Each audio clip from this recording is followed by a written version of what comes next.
snakes, and I'm going to work on some Turks head knots.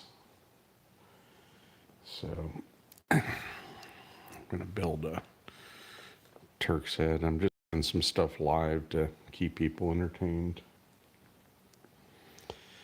So you don't want to be real tight when you first start this pattern. I'm going to build a 4-bight Turks head to start with.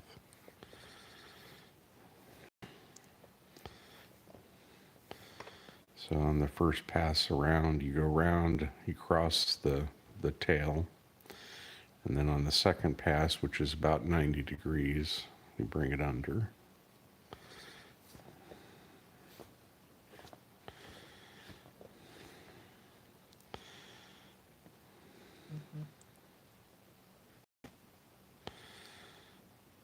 And then if you were to come, you go under, over, and as soon as you go under, technically what you have is a 2-bight Turks head knot, which you can use. It's just, I don't use it all that often. So now we've got a 2-bight, and you're going to do everything from this point on is going to be for expanding up from a 2-bight. We're going to go to a 4-bight. So there's an X here. You're going to go over both parts of the X. And after you go over the X, then you go under the first strand you see after that.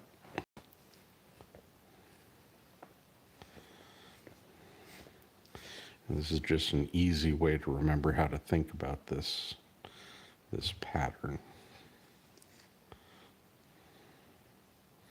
And then you're going over this X at the bottom. And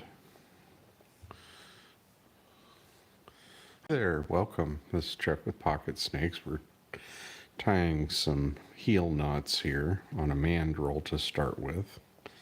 And I'm expanding a 2-bight to a 4-bight, a 4-bight to a 6-bight, a 6-bight to an 8-bight Turks head. So in the middle of we go over this X, we come up, and we're splitting and doing the opposite of these two pairs on the way up. And you want to leave this knot kind of loose. You go over this one, under this one, and over the next one.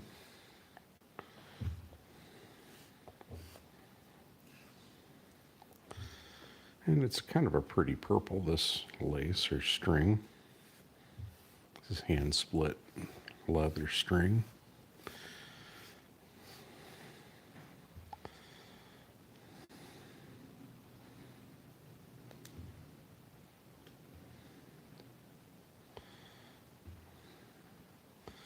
You want to leave this really loose because we're going all the way to an 8-bight here. So I have to get to the end. I made the string really long, probably long enough to do 2 of these, so I'll probably make 2 of these. So go over this one, under this one, because the parallel lines, we're going over this one, these 2 go over, so we're going under.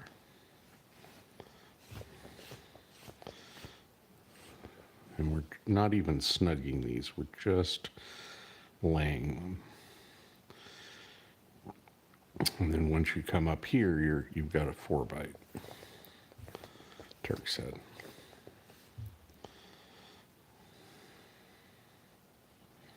Now it's a real mess because I let it shift around on me.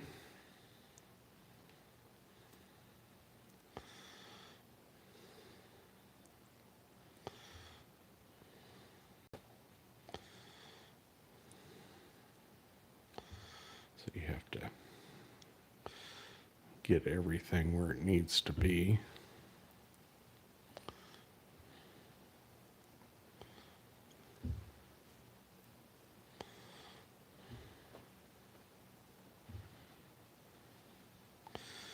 And just rearrange it so that the holes in between stuff are roughly where they need to be. This one's on the wrong side. And it popped loose.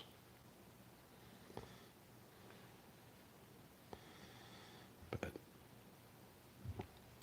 if you're doing heel knots on whips,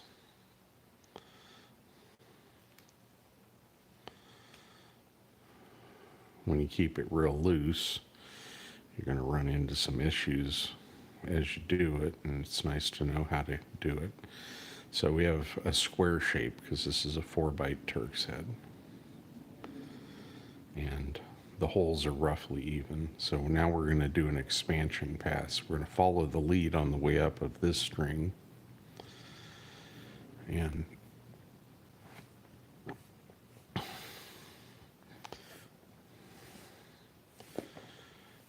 we're going to expand this 4 to a 6-bight. And on expanding these Turks head knots from a 4 to a 6 or a 6 to an 8, it's always the same pattern. You get to the top and you're going to come out of the knot. You have to cross this X on the expansion, first pass of the expansion.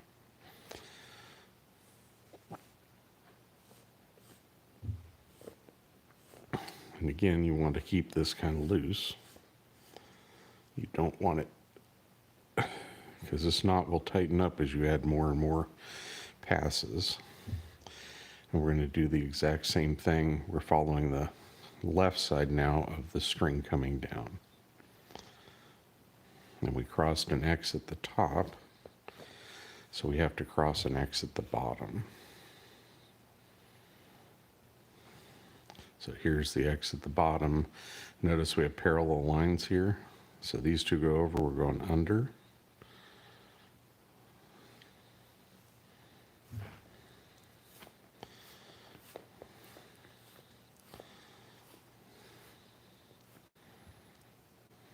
We're going to leave it nice and loose because we're going to have to come back under that one on the way around.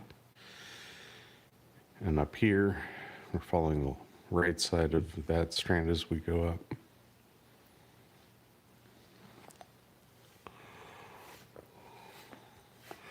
We're coming out the top. And then we're going over this strand and under the next strand. See those two go under, we're coming up and over. Followed by these two are over, we're going under.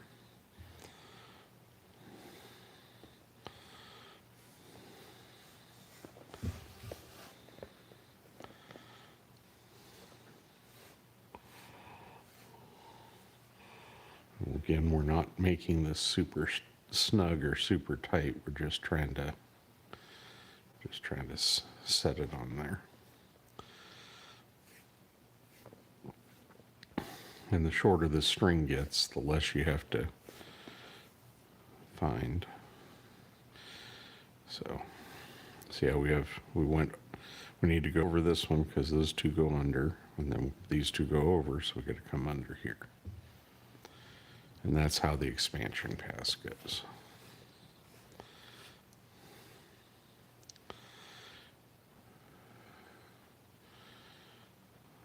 And then up here, in order to get it where you want it, you're going to have to adjust this into a hexagon because now we're at 6. So we're just adjusting it so the top is hexagonal. And then we're going to try and even up a little bit. We're not tightening anything yet. We're just evening up the gaps. Just a touch. Because we're neat about stuff. But we're only neat about stuff when we need to be. Okay, so we're going to expand this to an 8-bight. So the next step of it is, right here we've finished the 6-bight. And to do an expansion pass to 8, you run parallel to the initial strand, all the way to the top of the knot, and out. Okay. And now we're out of the knot.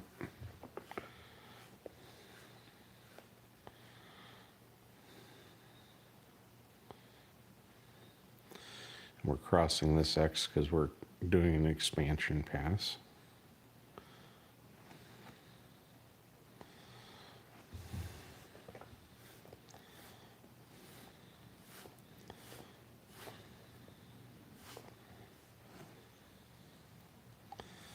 We're going to leave a little loop up here because we got to do a bunch of stuff. Because on the next pass, we're splitting the pairs that are running together. So we need to leave a bubble. If you don't leave bubbles, then you're going to end up with this whole knot being a mess and too tight, and you're fighting yourself.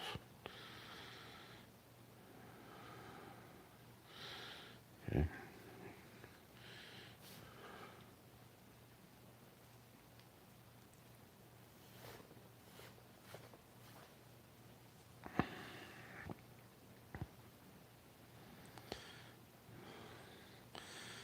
Need to make sure that bubble's still there. Okay, so we've gotten to the bottom, so we're still doing an expansion pass, so there's an X down here. You see the X right here? We crossed an X at the top. We got to cross this X at the bottom, and then we're doing the opposite of what these two parallel strands do. Those two go over. Well, these two go under, so we're going over. These two go over, so we're going to go under.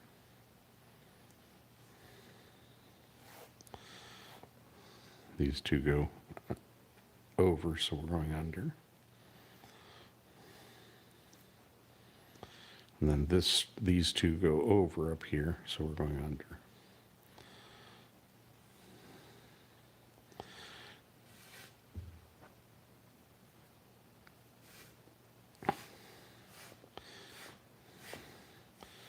You got to leave yourself a bubble down here, some looseness,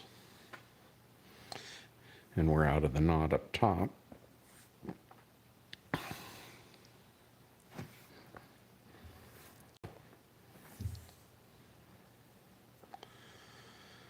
Okay.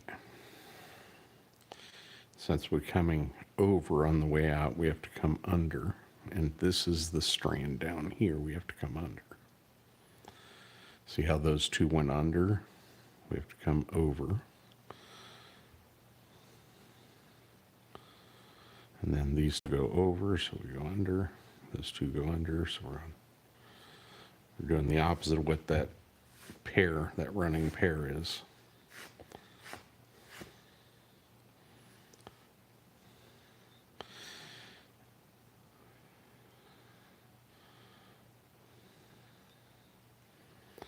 You'll see we now have 8.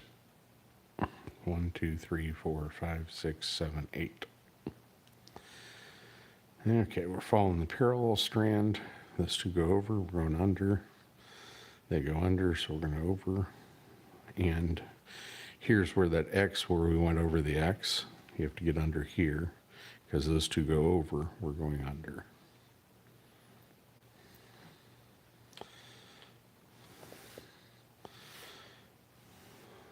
And then I'm going to roll and pull. Okay.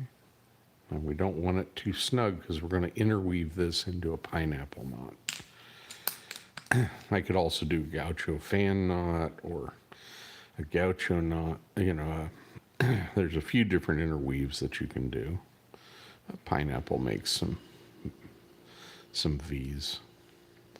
As soon as you go over this strand and up through your parallel,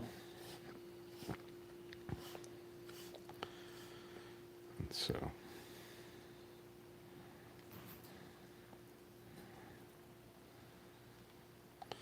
okay, so your parallel, so now you've finished that, and you want to kind of again even up the holes a little bit. So this one needs to go over, this one goes over a little bit. Just so you have gaps that are somewhat even all the way around. Looks like I missed one here, because this one isn't going under and over.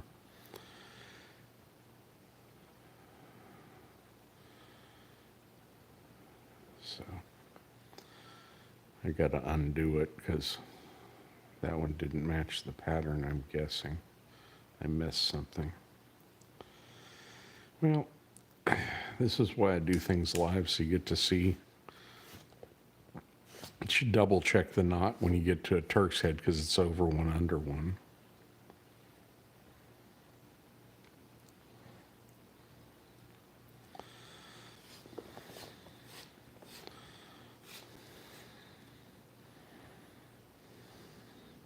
It's this strand that I missed.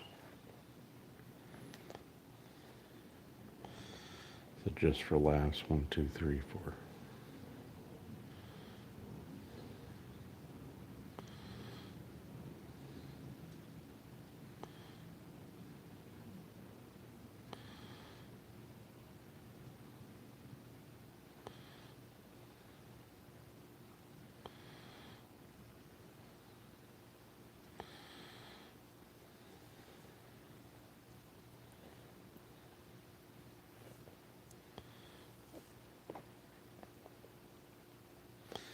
So this is the problem here. So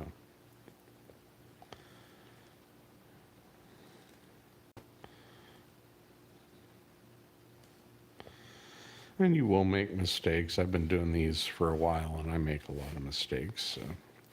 And one of the reasons I do live stuff is just show you how to go about figuring out that you've messed up and missed something. Although it's nice when everything works beautifully.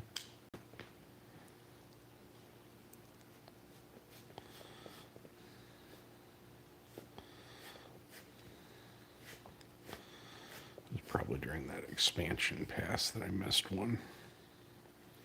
There's probably somebody out there going, ooh.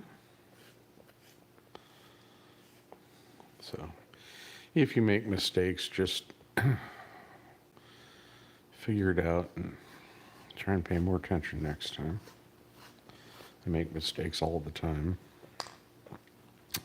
And if you get frustrated with mistakes, then this will teach you patience.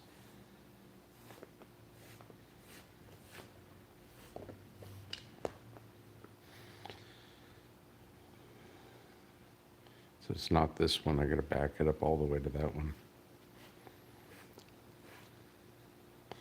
It's one of the last passes of the 6.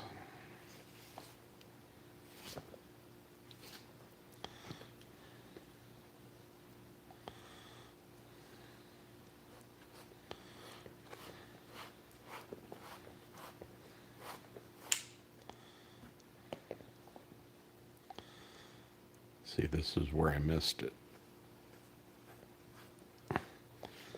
I wasn't paying attention. It's all good.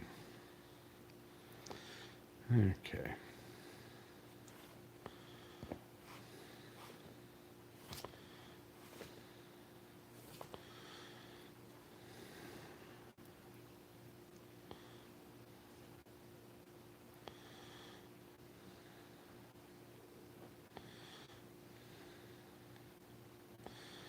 This is the middle of an expansion pass.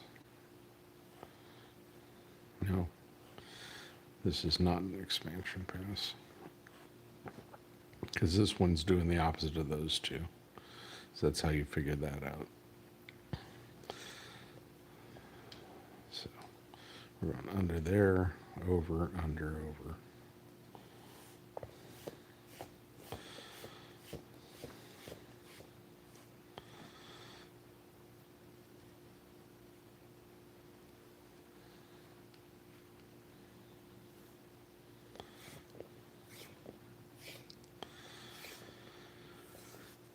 And if you're afraid of making mistakes or you get frustrated by it, just realize everybody messes these things up, and including people who've been doing it for 15, 20 years.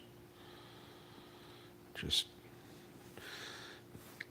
figuring it out before you continue. There's certain points where you stop and make sure you're talking about the same thing. So we got 6. We're going to do an expansion pass now. And you can check it at 6 and make sure that every one of these alternates all the way around. Or you can just wing it. I do a lot of winging it. Hold on for a second. A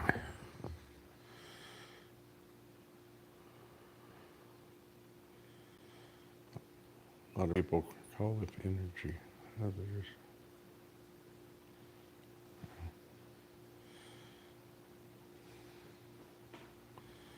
Hold on for a second. Somebody asking a question.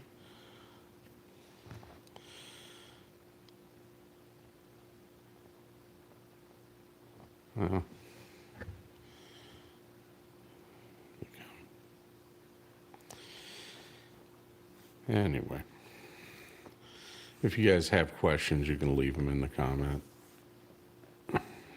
Or you can chat about whatever and ignore the comments. Okay, we're doing an expansion pass, so we have to cross the X at the top up here. And we're leaving a bubble. And we're following the left edge of this on the way down. Of course, it helps if you don't drop the string. Over, under, over, under.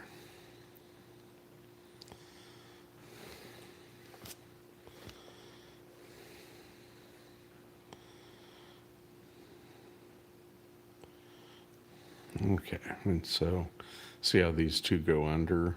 We got to go over this X and do the opposite of those two strands.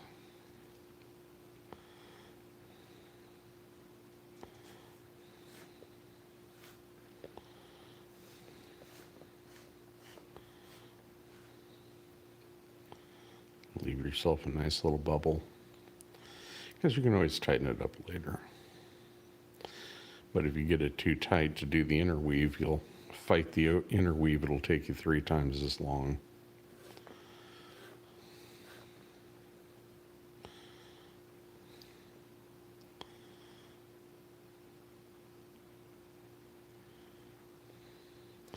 Okay, so here's our bubble. This one goes under. We're doing the opposite of what these two strands are doing. So once you're at the top of the knot,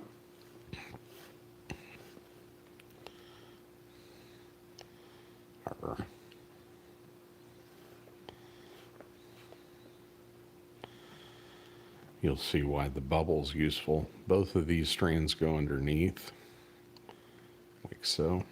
And so we got to go over. Then we got to go under.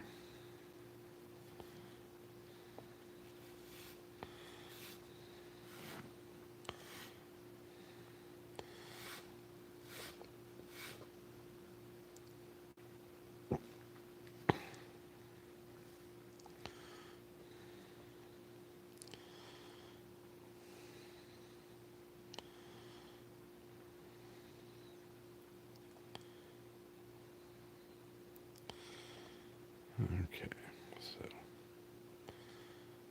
you can kind of bump some of these strands around a little bit. As you can see, we have an octagonal kind of shape here on the top. So there's now 8 bights on the top. We got to continue the pattern down to the bottom, and then we'll have completed an 8-bight Turk's head. Then I'm going to take it off the mandrel. And mind you, it's pretty loose. Or I guess I could tie the second string in there too. I can pineapple it while it's on the mandrel. Give me a minute here.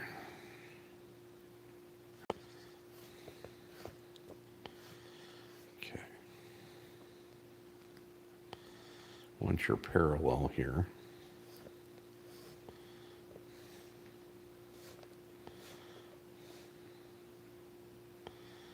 then you've completed the Turk's head. once these two strands are right next to each other. Okay, so now you need to just kind of wiggle these around and get them to where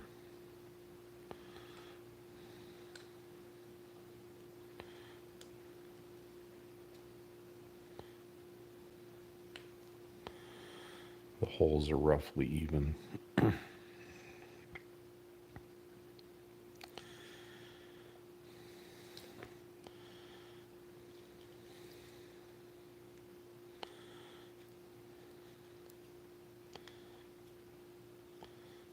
Take this off the mandrel.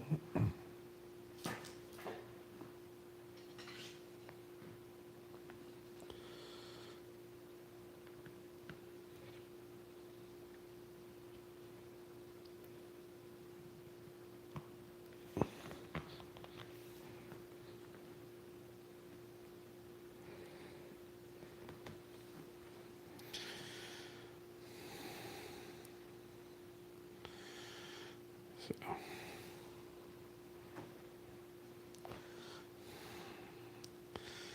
this string's a little wide,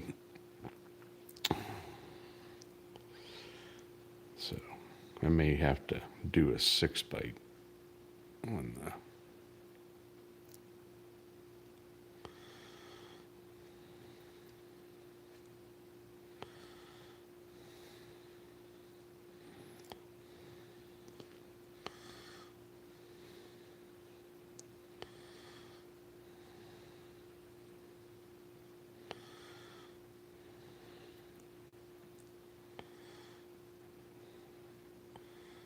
just dress the knot a little bit.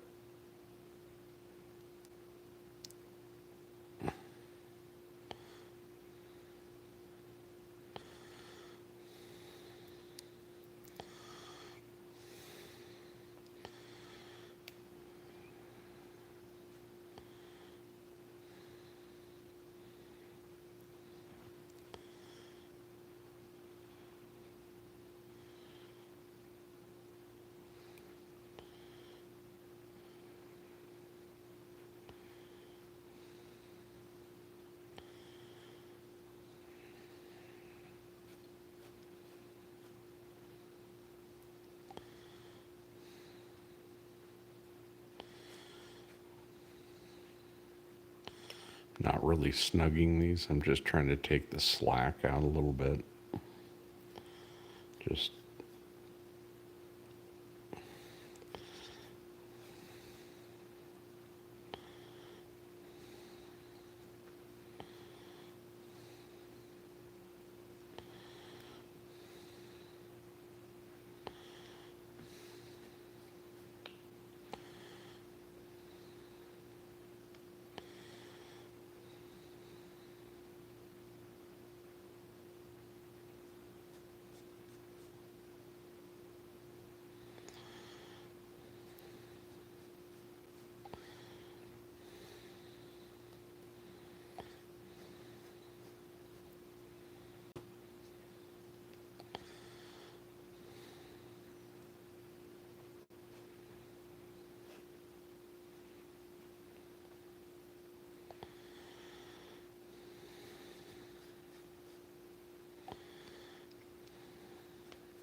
I might just leave this as an 8-bight.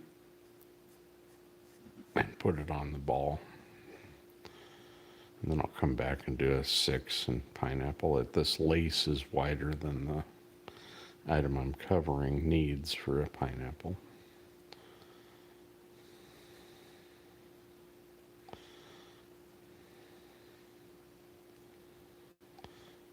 Although I could pineapple it, I guess.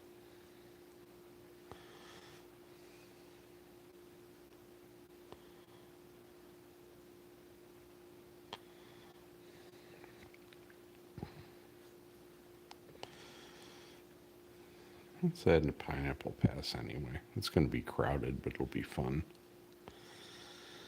Okay, so there's a couple interesting things here. And one of them is if you want to hide your knot work, hide your unions, say we want to hide it right under here, you can bubble this up a little bit. So you bubble it up the width of the lace. You can grab a scalpel. You can pierce right here. Try not to cut your fingers. Do as I say, not as I do, you know. Try not to poke your fingers because then you make a mess of the leather.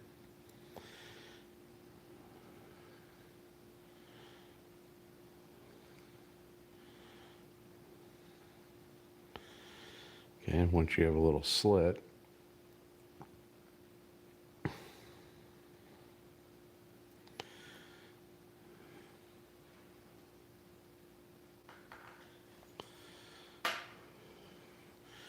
you can take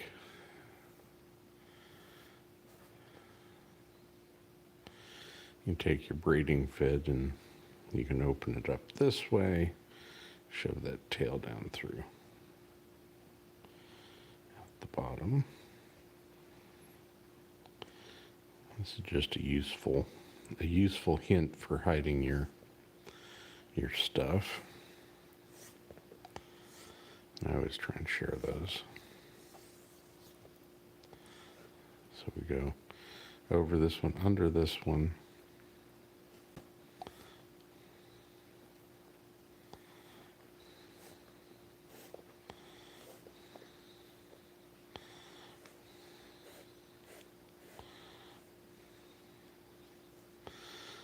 Down through the split.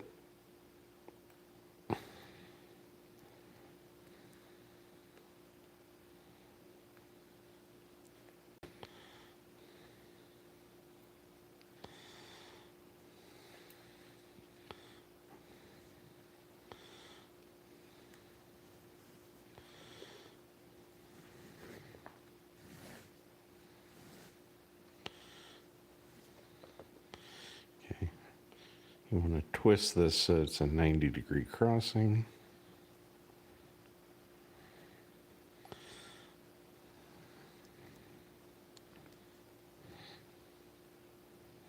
So that it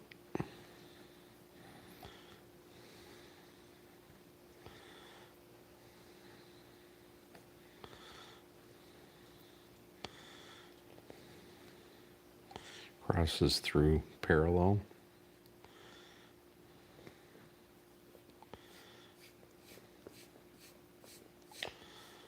And then tuck this strand underneath 2 X's and out.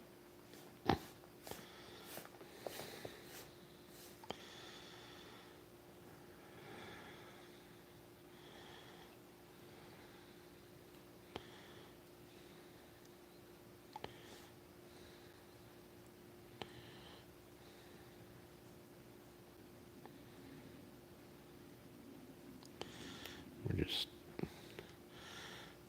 back this up, and that little union will hold everything in place, and it hides that split. And then you can trim this.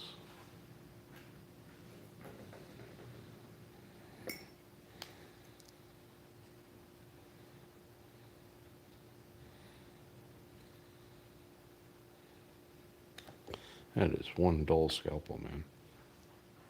Gotta remember to change that blade. Okay, so I'm going to take the needle off this string and I'll run a pineapple pass.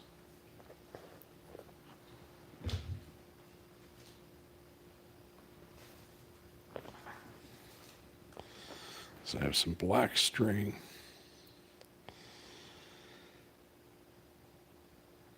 I'm going to screw it onto the internally threaded little fid needle. It's an internally threaded needle, whatever you want to call it. Okay, so you're going to tuck this. So this is the strand with the union. See right there's the union. So we're going to tuck this under. We're going to come up right on the other side. So we're going to follow it on the right side.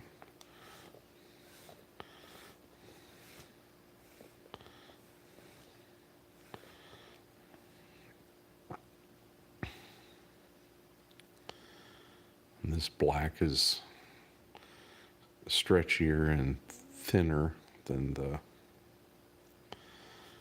purple.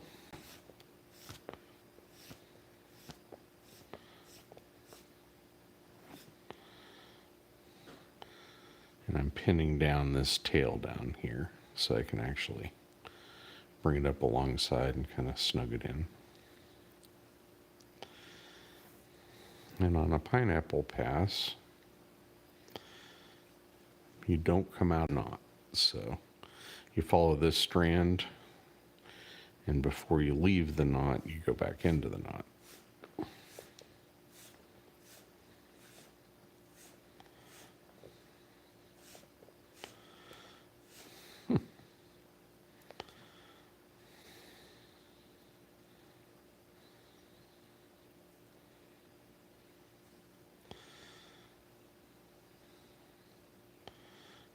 Okay, I'm gonna just snug it down just a little bit.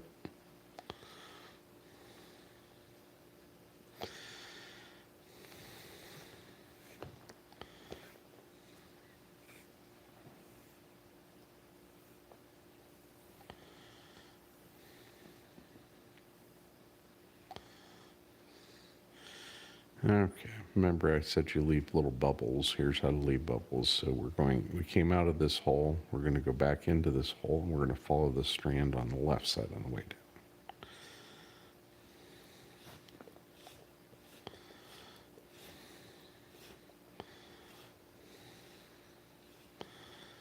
We want to make sure this bubble is going to collapse when we're done.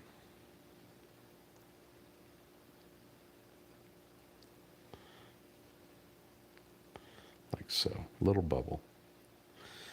Okay, that we're following the left side of the strand towards the base. So under,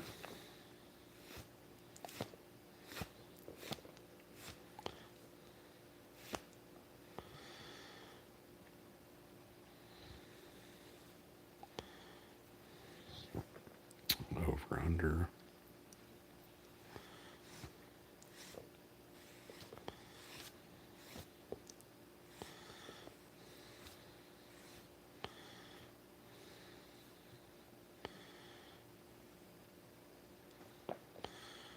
Over, under.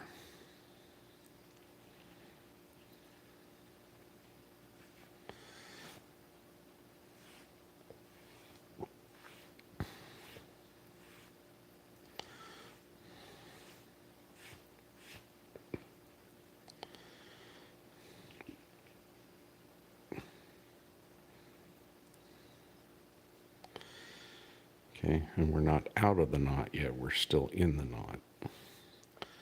The idea is we're going to go in reverse course, parallel, and we're going to follow the right side.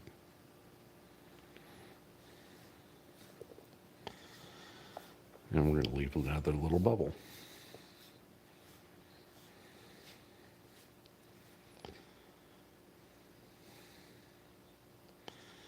And we're going to leave a little bubble.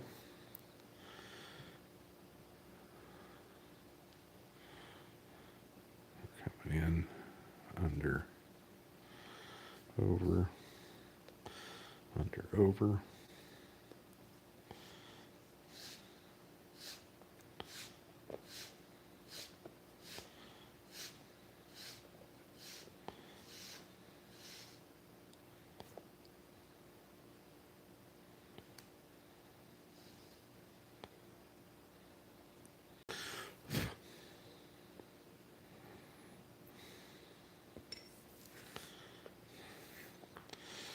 I got about 9 foot of string. I really only need about 6, but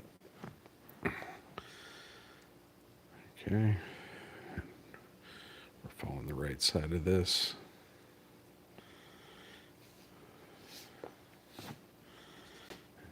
And with pineapple interweaves, when you stay in the knot.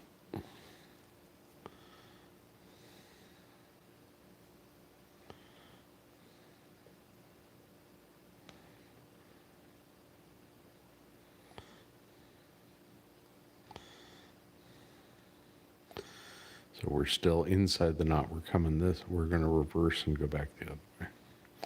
Now, when you first come to a pair, we have to go under this, but we're following what this strand is doing. So this strand, we have to go under, and this strand is going over. So we have to go under. We're going to split this pair. And we're going over just like that. So we're going to follow the leader.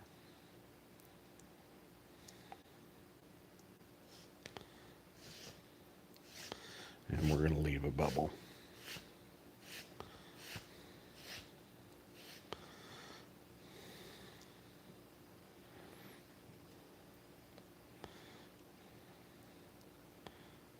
Little bubble.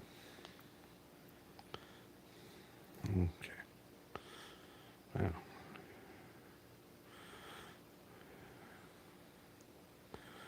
I don't want a rolled strand, so I'm going to play with it until I'm sure it's not rolled.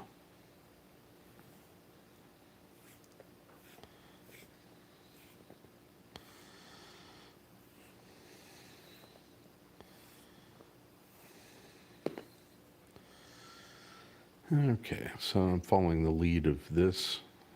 See, like these two, this is on the left side of this strand doing the same thing. We're going to be on the left side of this strand all the way down.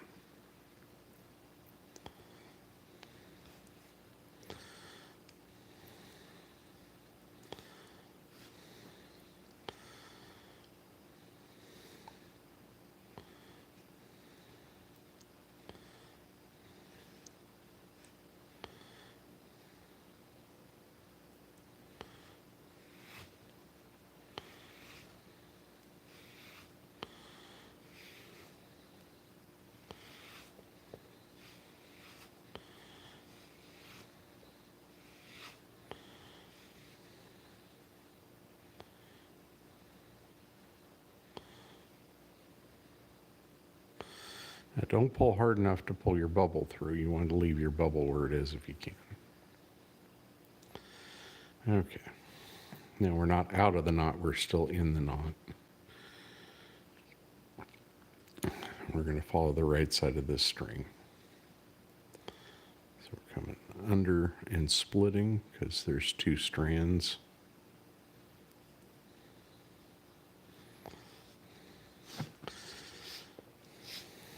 We're drawing it through and leaving a bubble.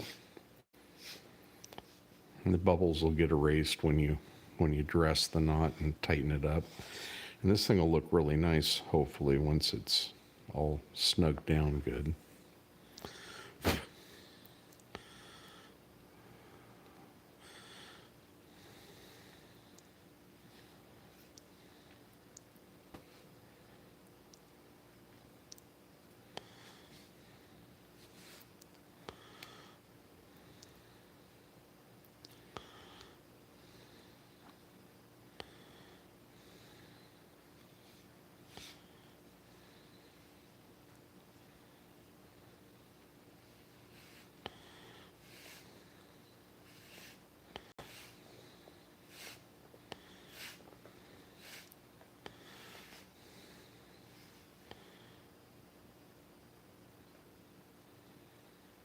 still in the knot.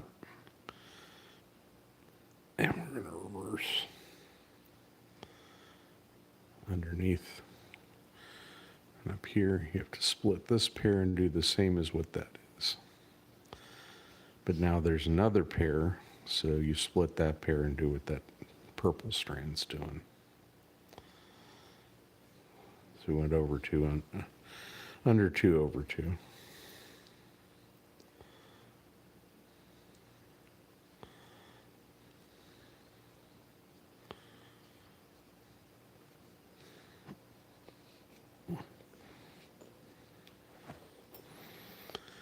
We've got strand is half rolled here.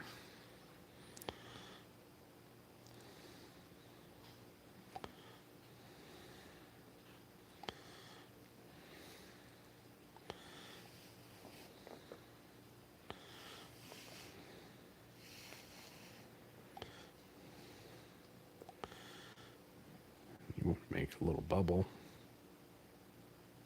Not much.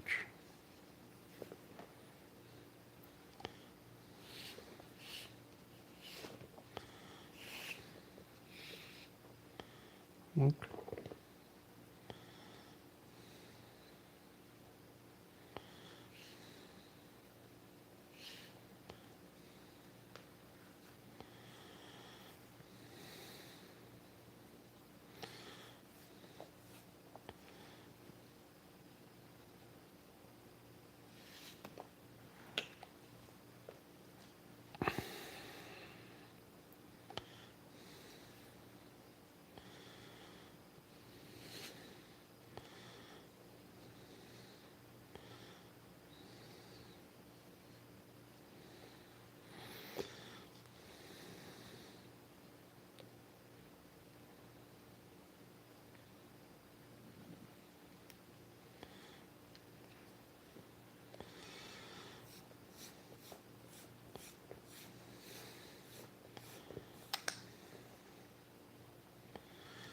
Okay, so we're doing the same on the left side still. We're still staying in the knot.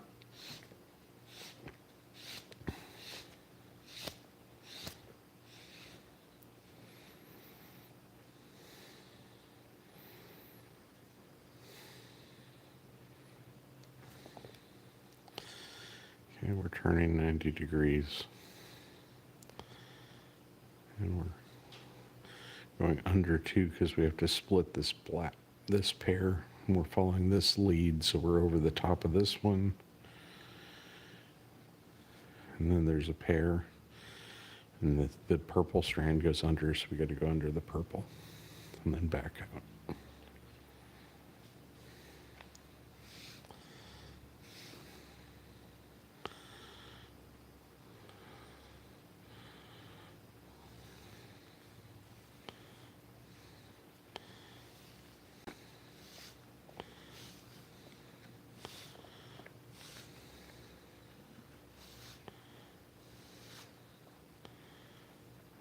Leave a little bubble.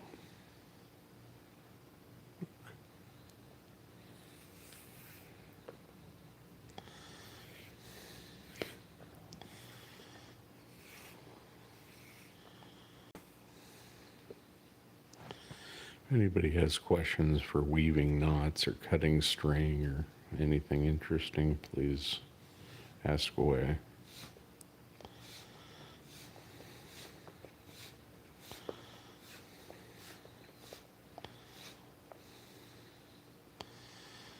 You can see the screen for the moment.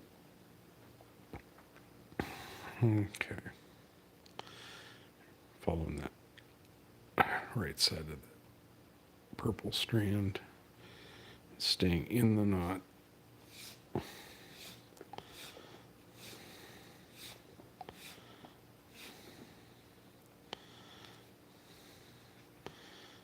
got a whole twist.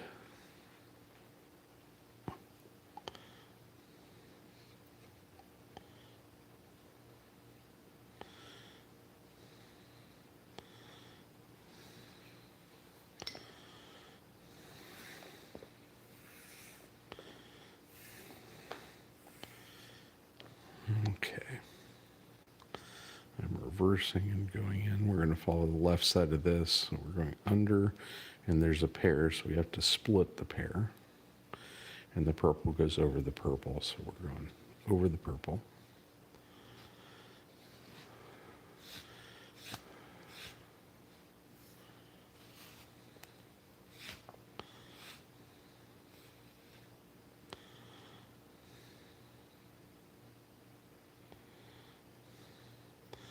We're going to leave ourselves a little bubble.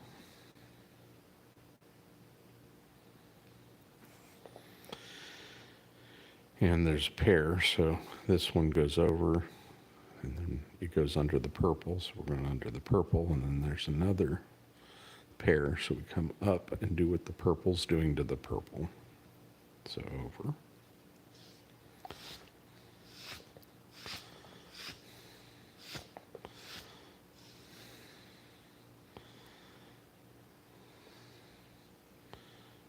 And don't worry if it's a little messy, we'll figure it out as we dress this knot after I get almost all this through.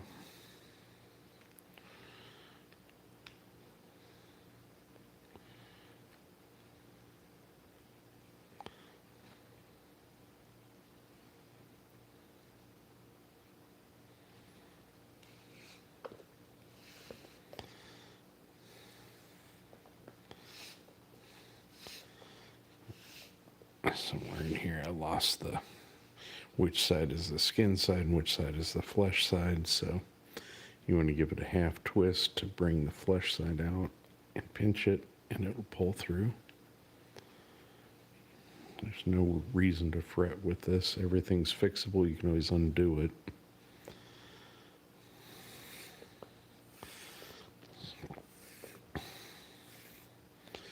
We need to create a bubble. So I'm going in here, so under, and we're going under 2. We're following the right side of this, so we're going, that one goes over the purple, we go over the purple.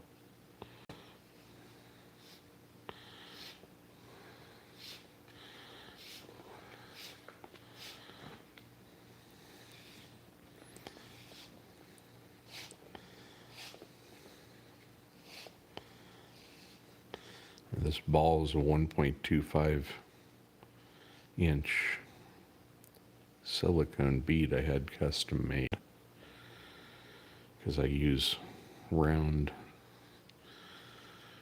shapes on my danger noodle whips. Okay, so this one, we're following the lead of this one, what it's doing to the purple. So we got to go over 2 and under this purple. We're going to split this pair on the way out because this one now goes over this purple. And this is just how to think about it so you don't mess yourself up too much. But the rules for these things are fairly simple if you think about them in the right way. Okay. Gently snug that down. You're starting to see the down, up. So this makes like a ring effect. It's kind of fun. I mean, I find all this fun and fascinating. They're falling up.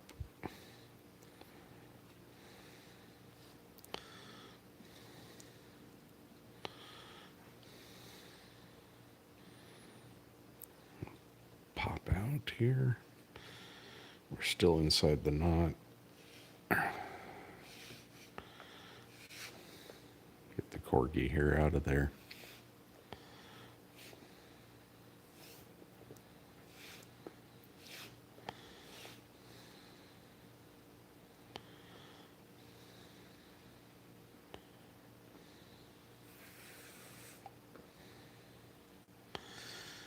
We're going to turn 90 degrees. We're still in the knot. We didn't come out.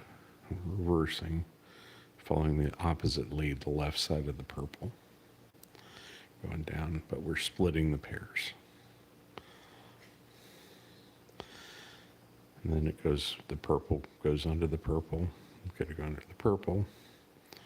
And we're splitting the pairs.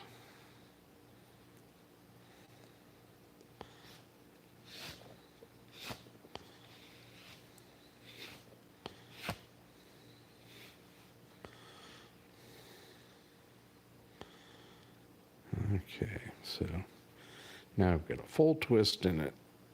Pin it and pull it. Give it a half twist and pull.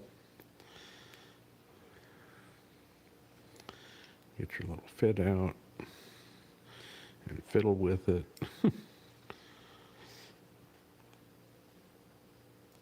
Okay, I'm creating a little bubble. Give it a half twist. Seat it, and you're starting to see this nice ring pattern. Up, down, up, down, up, down, up, down, up. But it's just a repeating pattern, so there's nothing complicated about this except following the leader. So the purple one here goes under this purple one, so we got to go over two and under the purple.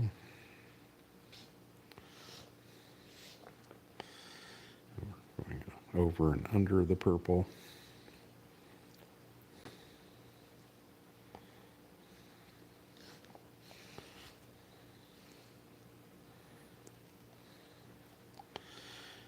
And it helps to lay this all flat as you're doing it.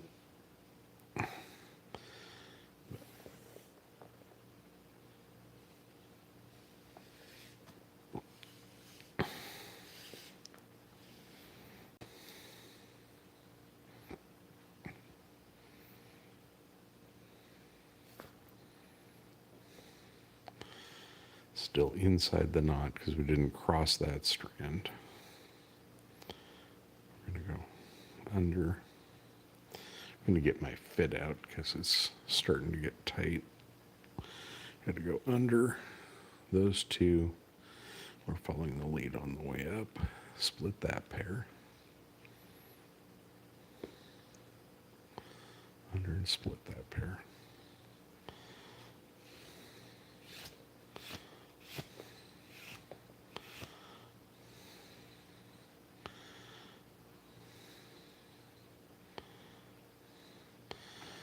Tug this down, leave a little bubble.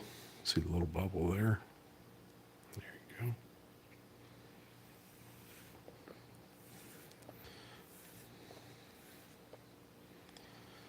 Find the needle again.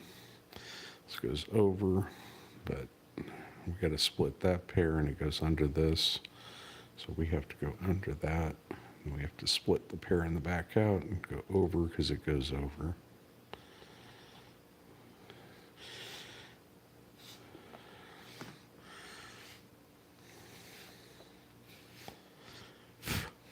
Blow the corgi hair away. It's the only downside. So this will catch all the dog hairs. So this one goes over, we're going over, this one goes under, so we got to split the pairs and go under, and then come immediately back. And then go under and come up and stay in the knot. So, oops.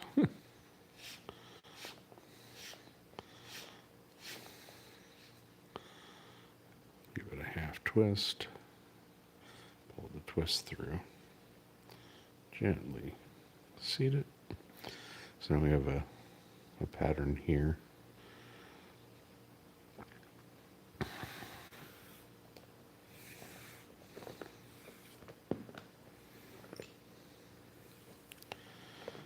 Losing the needle.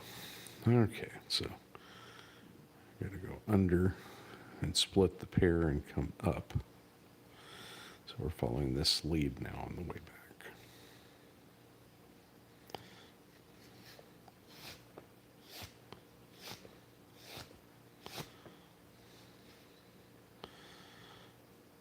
Okay.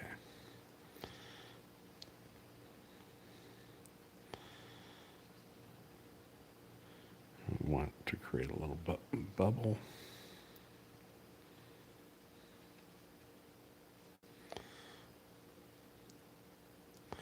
There's a little bubble.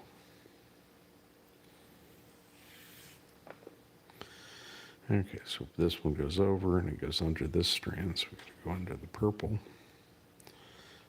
splitting a pair, and over purple, splitting a pair.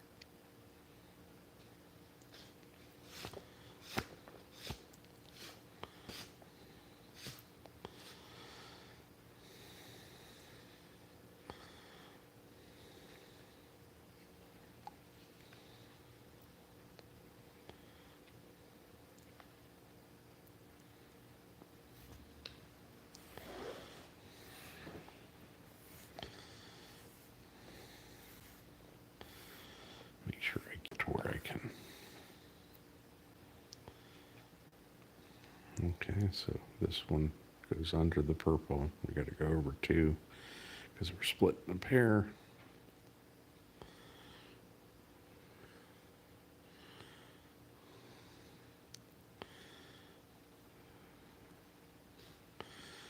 And then we got to go under this one.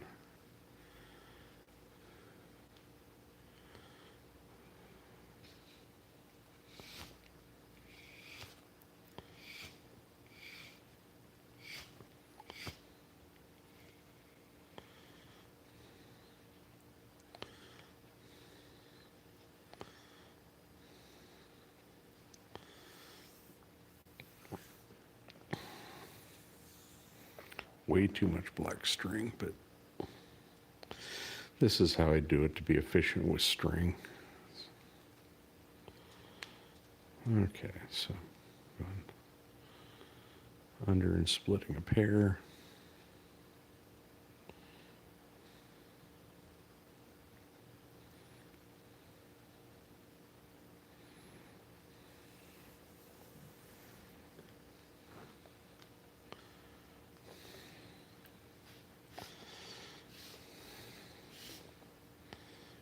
Get rid of the corgi hair.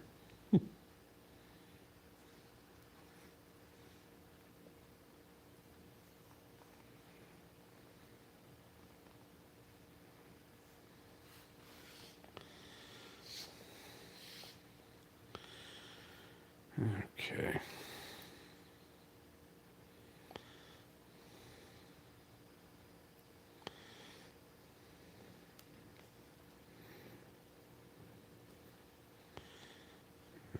Okay. Make a nice little bubble here.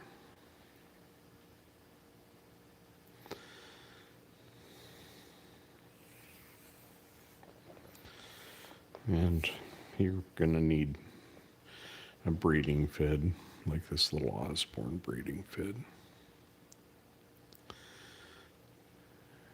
We're going to go and split those pairs. We're going to wiggle it to give ourselves some room because I didn't give myself enough room.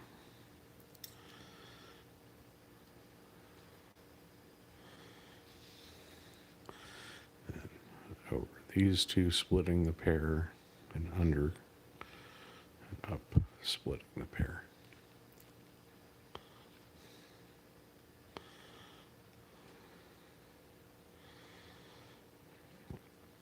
I always wondered what it meant to fiddle around. I'm guessing it's a nautical sailor's term type of deal, but I never looked the etymology of the word up. But it's something I've suspected for a while.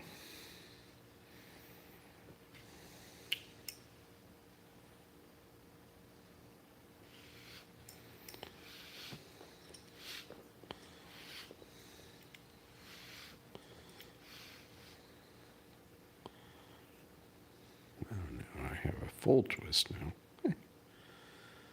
That's okay. Press it flat where you want it.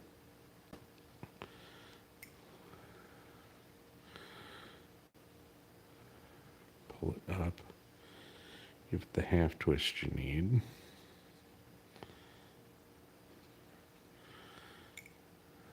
Give it the half twist you need here. Pick it up at the next union.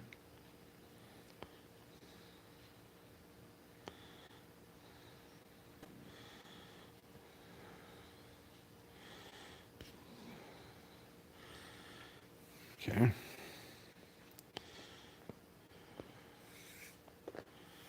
I usually don't fight what the leather's wanting to do. Okay, so grab my fid under splitting a pair.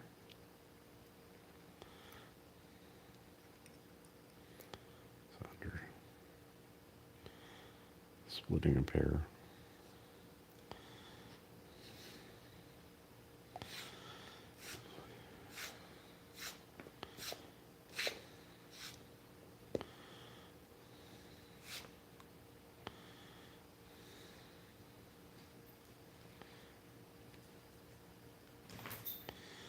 Create a little bubble.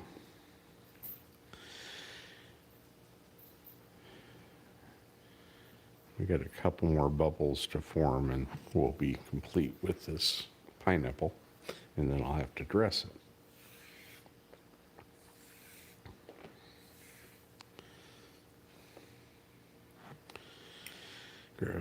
Grabbing my fid, we're following the lead of this one, so we got to split the pair, following the lead of the purple, split the pair, following the lead of the purple.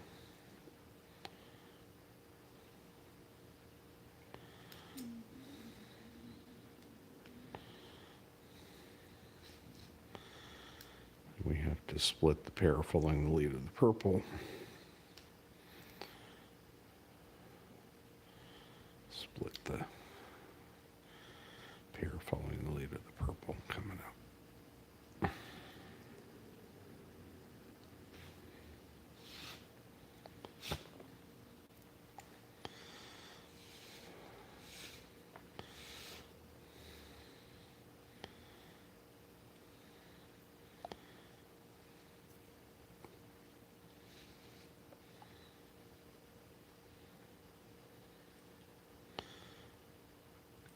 Here.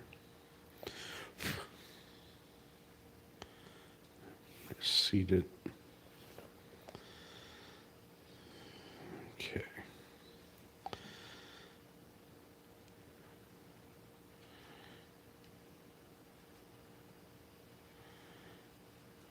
Stand inside the knot.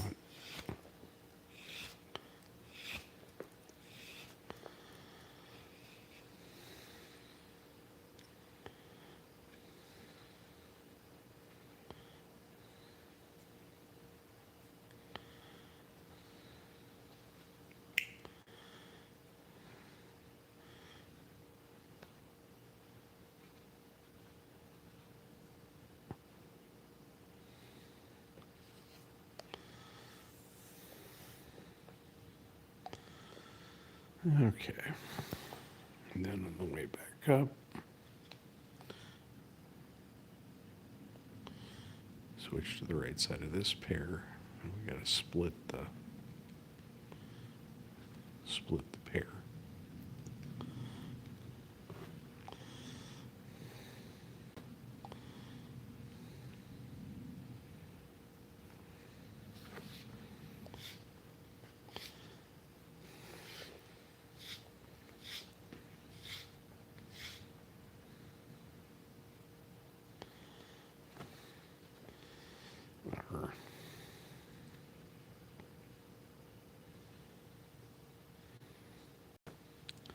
Creating a little bubble.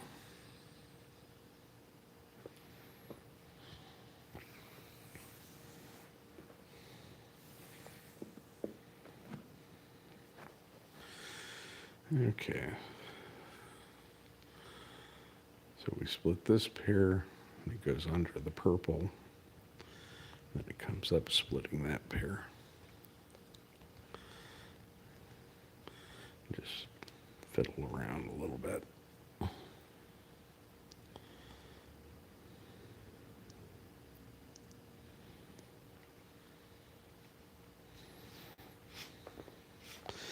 And I know this looks crowded, but as you tighten it, this lace will stretch out. The black will be thinner than you think, and the purple will cinch down and be more taut as well.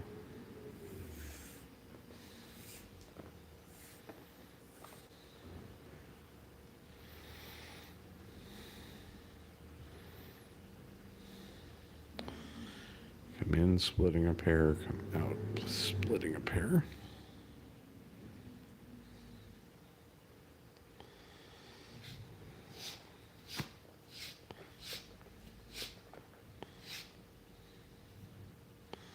Got a half twist, that's fine.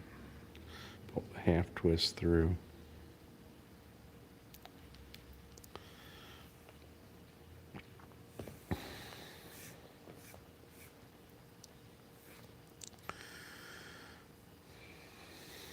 Okay, so over 2, purple goes under.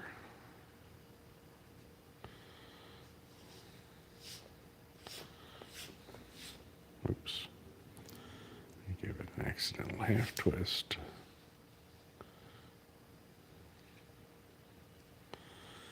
Okay.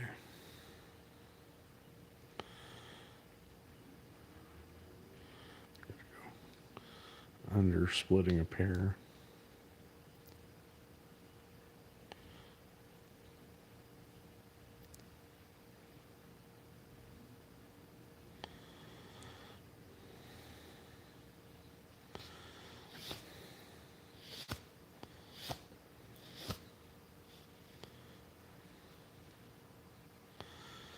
Yeah.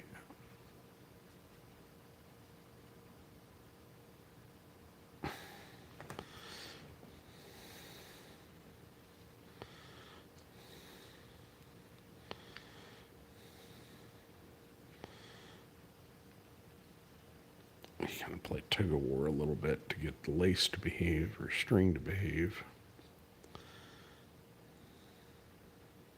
You can also use the needle to allow you to create the bubble and keep the orientation right.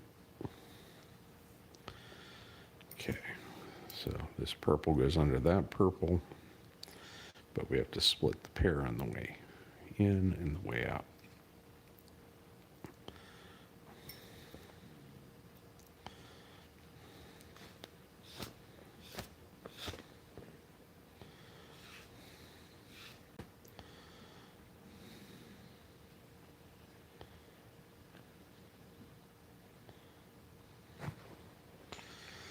And if you don't have one of these Osborne braiding fids, they're well worth the $5 or $6 that they run. I usually buy them in pairs. And then other braiders who don't have them, I sometimes give them one because it is very handy.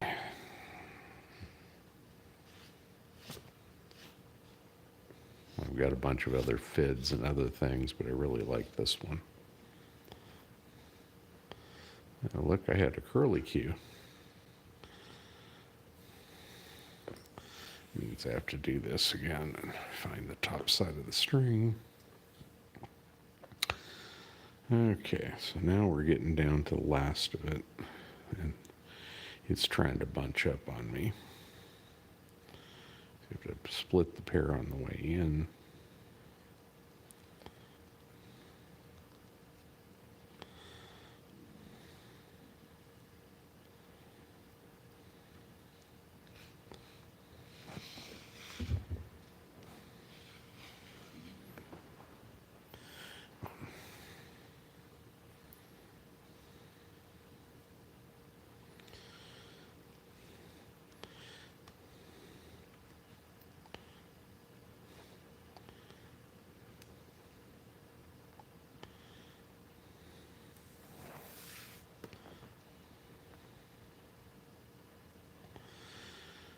Okay.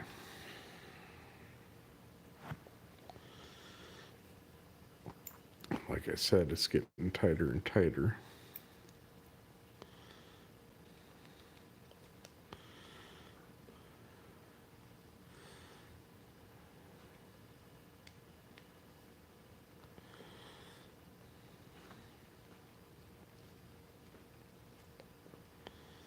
Give yourself some room.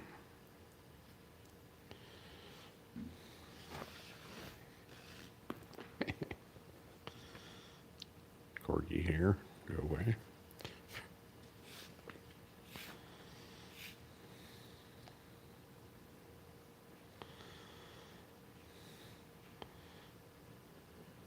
Put a half twist, pull it through.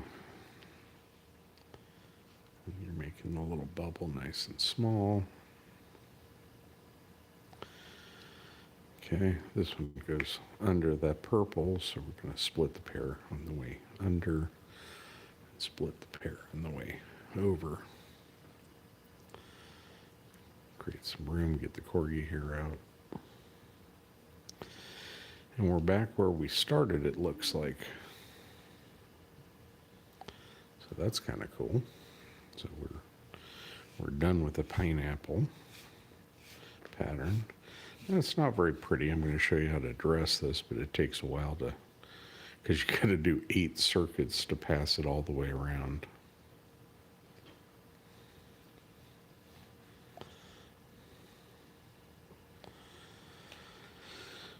Check and make sure you have a continual zig all the way around. Then the middle, make sure there's a zig all the way around and that it's not broken. And then up here, make sure you have a zig all the way around before you dress it, because if you don't have it, you're going to probably be unhappy. So I'm going to run this one parallel underneath here.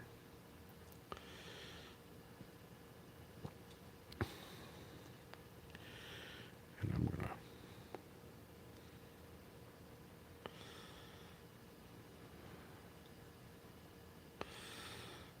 bury it under a few.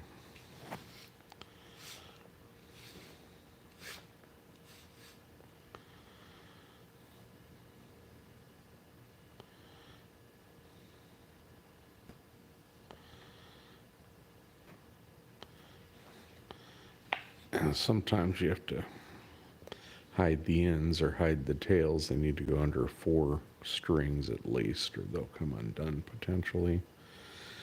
The substrate here is underneath is silicone. It's a silicone rubber ball I had custom made. And so it means that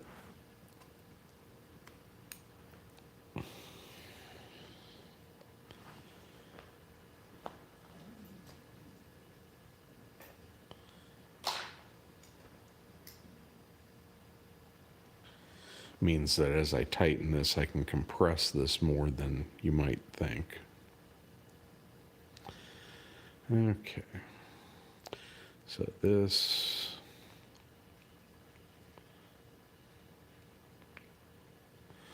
okay, so I'm going to start with this one. And it comes up.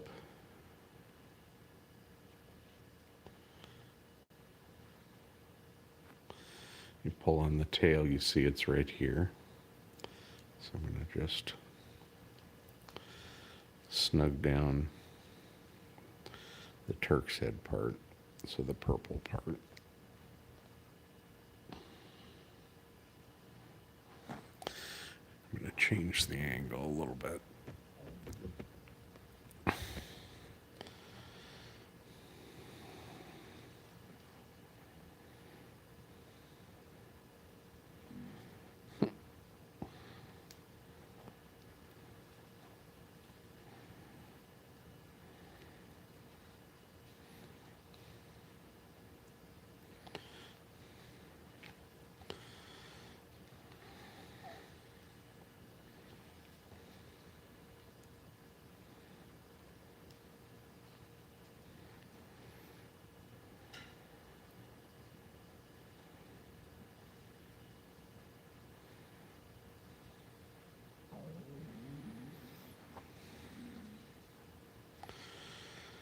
This isn't rocket science. You just have to go around and just snug it, but you also have to watch because it'll snug down at a weird angle instead of the way I'm.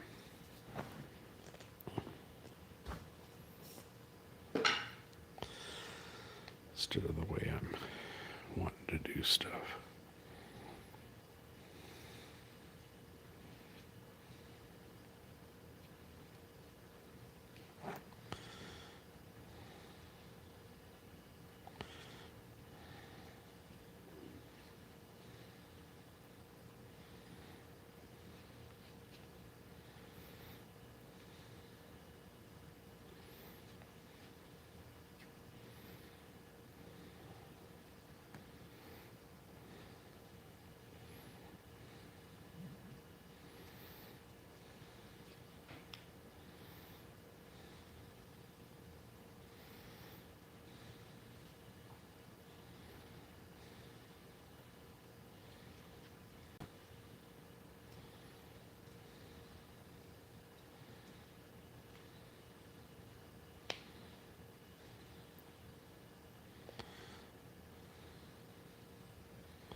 It's this one.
You want to kind of place it where you want that strand to set, even though it looks weird.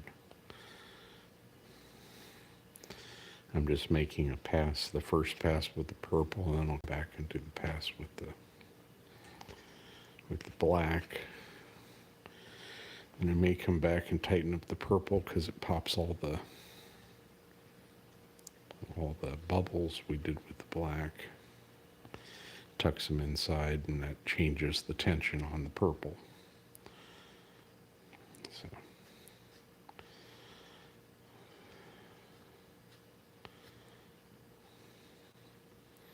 And I'm just snugging this. I'm not really cranking on this purple right now.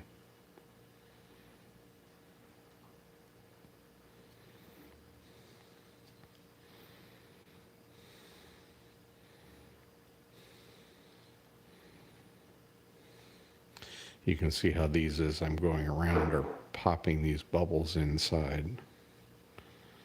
So that's part of this process. But it holds the alignment correctly.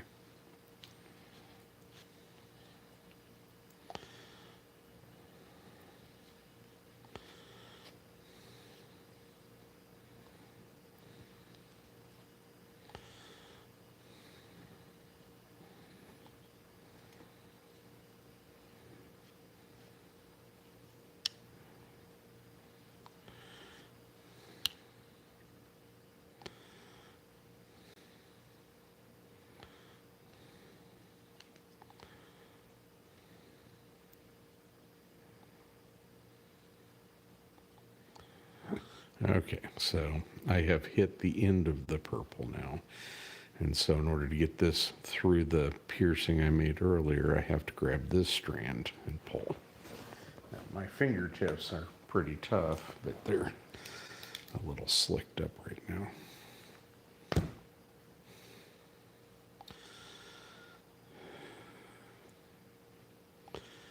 So I was in hopes of being able to just pull that.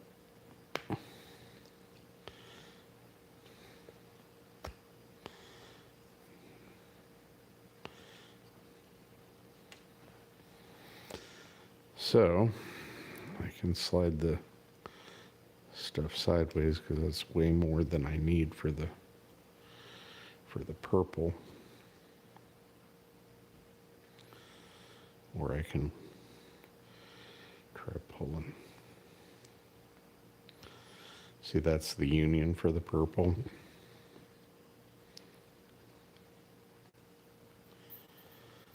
That's the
So there's that done. Now, black strand here for the pineapple. I'm going to pull on it a little bit, which helps identify which strand it is. It's this string. So I'm going to tension this up. Now the bubbles came out up here, so it's this strand on the way down.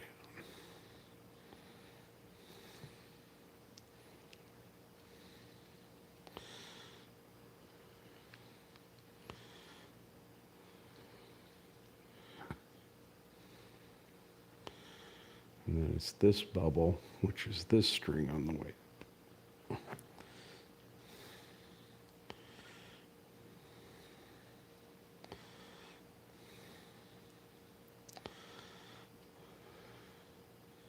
The bubble was here, and so it's this string on the way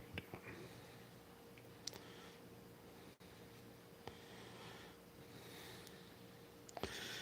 So this is an interweave on an 8-bight Turks head and turning it into a pineapple knot.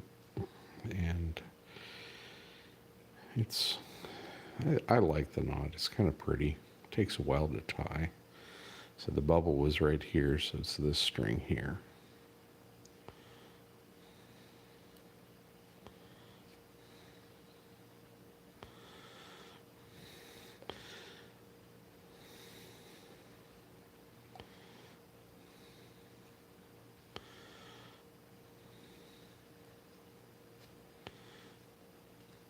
So the bubble came out here, so it's this string here.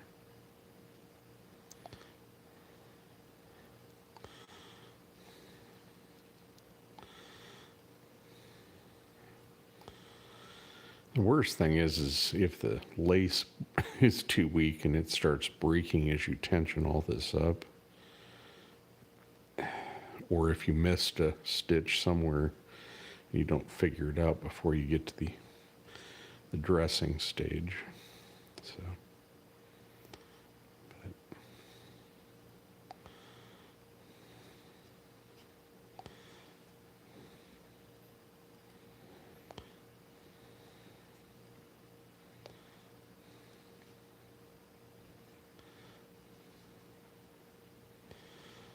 taking all this loop out of the black.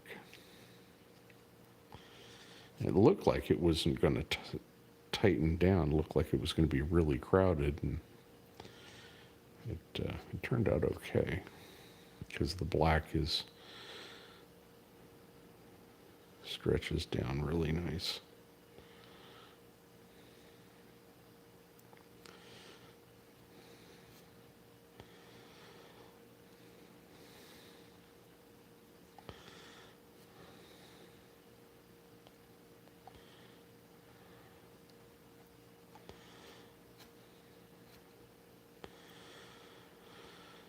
It's good to have really strong string, especially still strong when it's beveled if you're going to do this. Kangaroo is pretty optimal.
And then you can roll your knot when you're done. There's the bubble.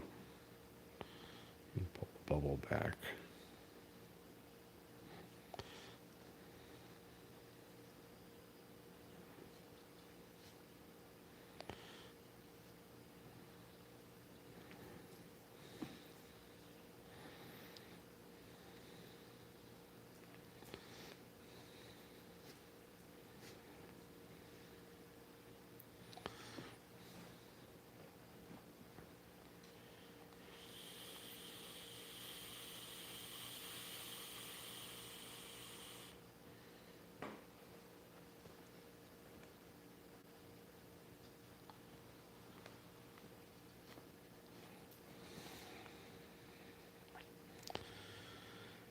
Pull the bubble back, and it's this one.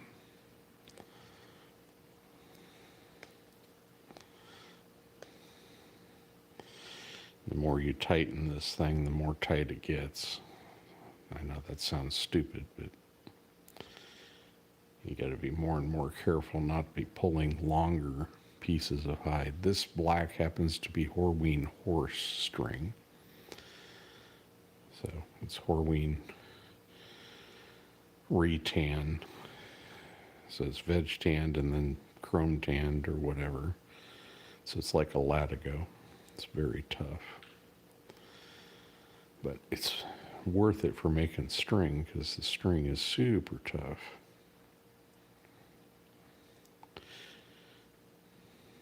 And the bubble was there, and so this is where we're pulling from. The secret to not breaking it is grab and pull smooth. Don't be jerky. Don't be a jerk to your lace. Or use kangaroo or strong lace. You can also lubricate the lace, which helps, but it'll change the color of the purple in this case, make it really dark. So there's the bubble there. So I'm going to get in here and I'm going to pull the bubble through.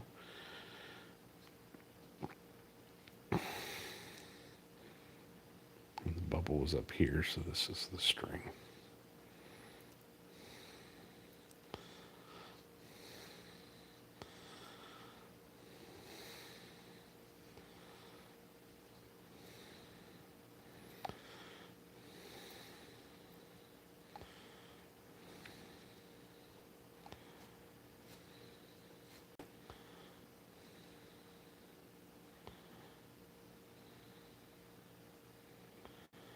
There's something super satisfying about getting one of these knots dressed to where it's smooth and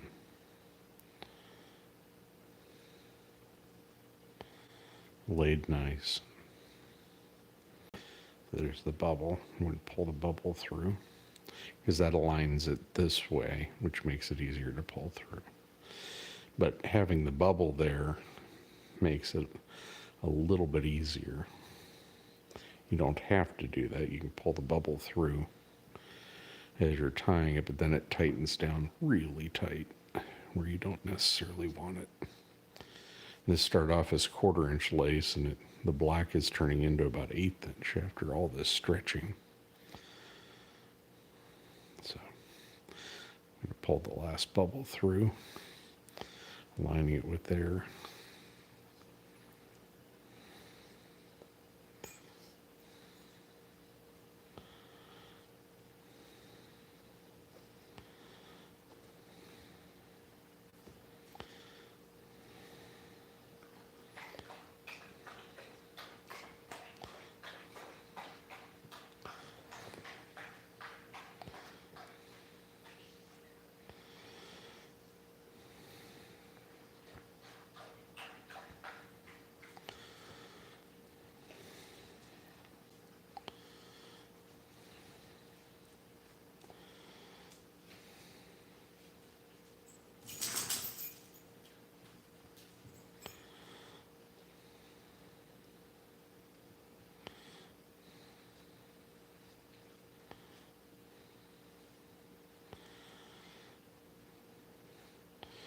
And this tail shows you that this, which had a bubble here, is going that way. That tail tells me that we're almost through this whole knot.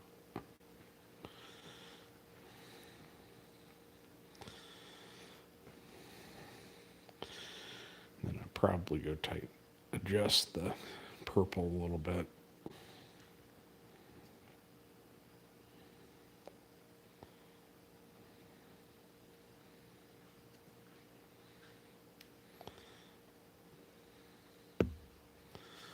Sorry about that.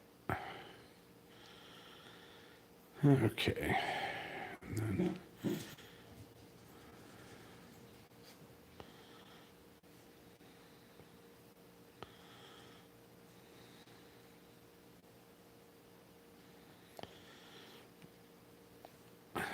And then up here, we can swirl these to the left. And just even up the tension in the top of this knot, or swirl them to the right where we want to open it a little bit.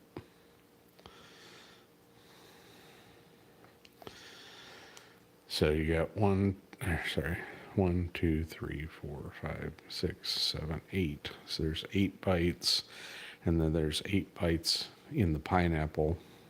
I call this a 16 bite pineapple. I don't know what you should technically call it, but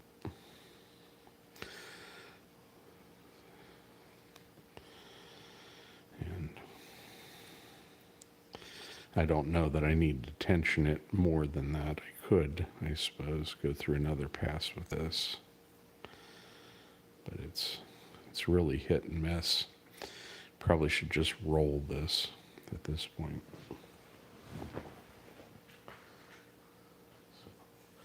I'm going to show you how I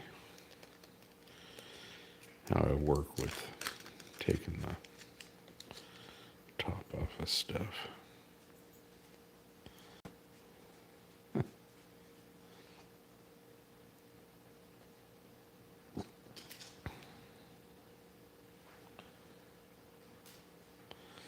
Put new scalpel blade on.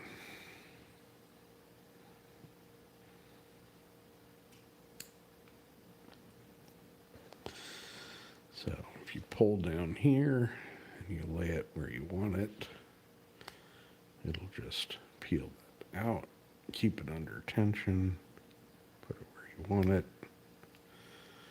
This will trim those ends. And these top ends are the same deal. You pull tension, lay it underneath, and roll the scalpel forward. Don't try and slice. It'll just give way. Watch your fingers.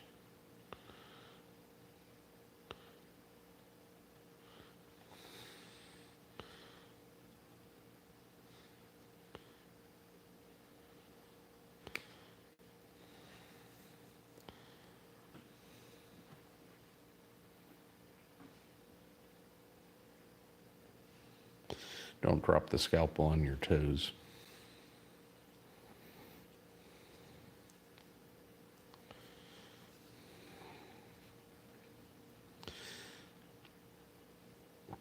I'm going to go roll this for a second. I'll be right back.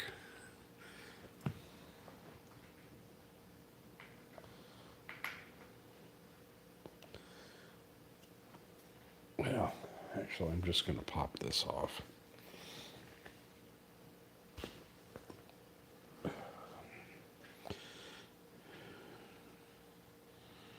This is the bottom of the knot.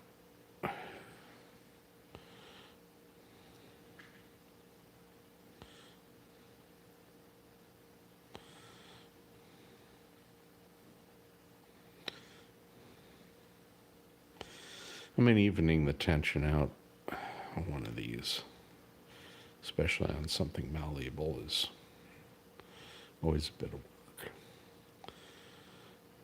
But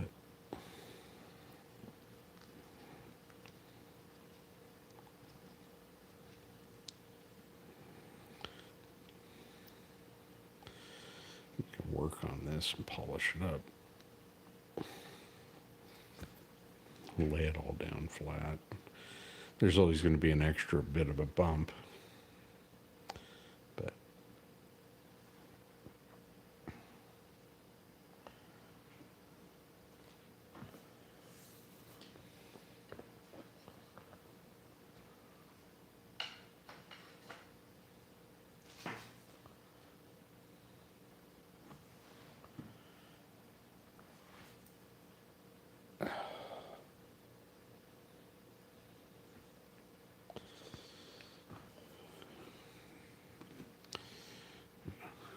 set and make.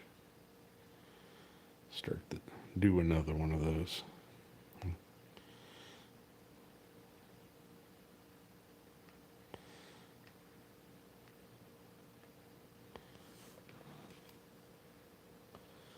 So this is the pineapple knot we're working on making. Make a second one. Okay, so we're going to make a 2-bight Turk's head.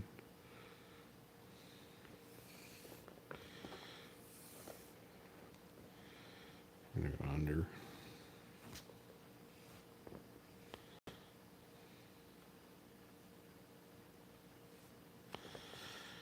And over this, and as soon as we come under this, technically we've got a 2-bight Turk's head. And we're going to use the same method to expand it to a 4 that you'd make to go from you can go from a 2 to a 4 to a 6 to an 8. So we're going to cross, see this X here? We're going to cross both strands.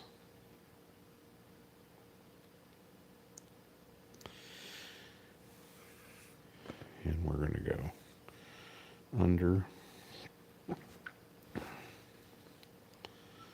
there's an X here. And we're going to cross both strands because this is an expansion pass. And then we have 2 that are doing the same thing. Both those went under, so we're going over. Both of those go over, so we're going to go under.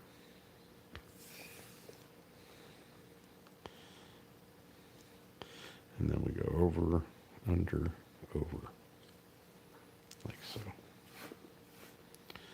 It's the easiest way to think of a Turk's head anyway, at least as far as I'm concerned. It's a lot of people think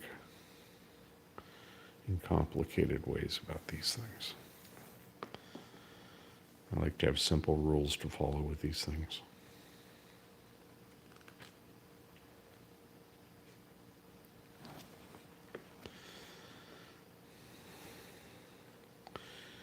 Because these 2 went over, we went under,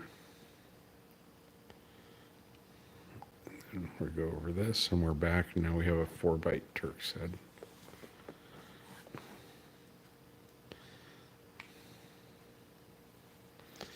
And up at the top, you'll see we have a squarish. See how it's kind of squarish? You got 1, 2, 3, 4. And you want to make sure the gaps are mostly even-ish all the way around. They can be a little off.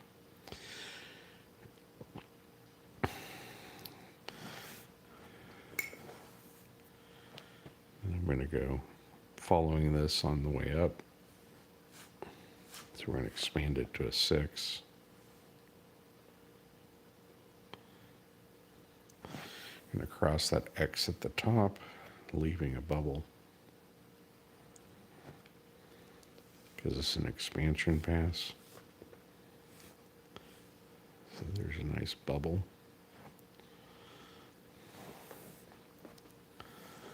We're following it on the left side on the way down. And we cross an X at the top. So we're going to cross an X at the bottom.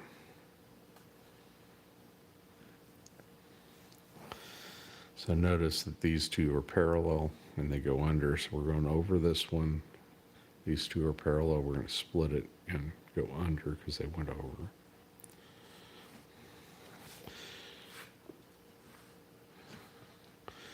Leave a big bubble so you got room. You don't want this knot getting too tight as you go. It's going to go under here, over.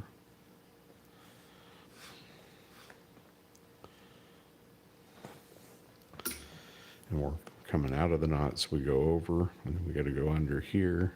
Both of those go under, so we're coming under. And both of them go under, so we're going over.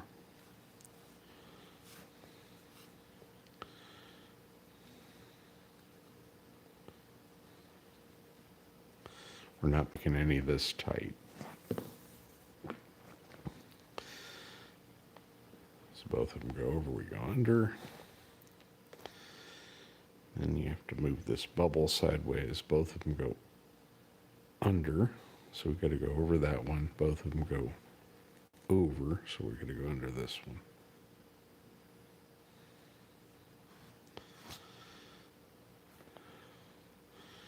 And as soon as you come up parallel to the original strand, you've completed a 6-bight Turk's head.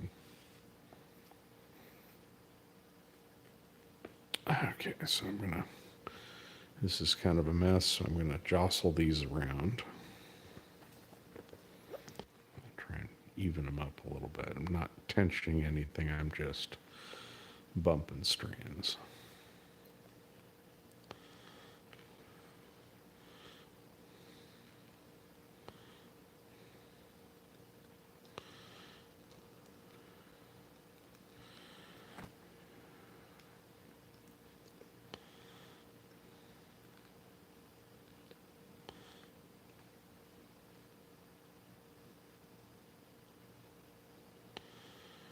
And just kind of even it up-ish.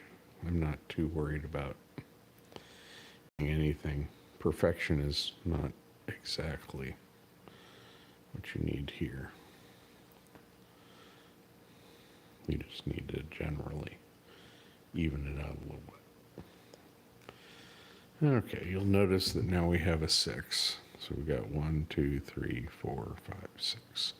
Now we're going to bump it to an 8. So an expansion pass, you follow parallel on the right.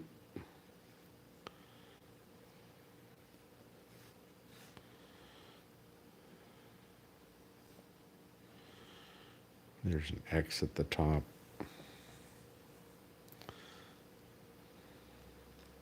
So here's the X. You're going to go over it and leave a bubble.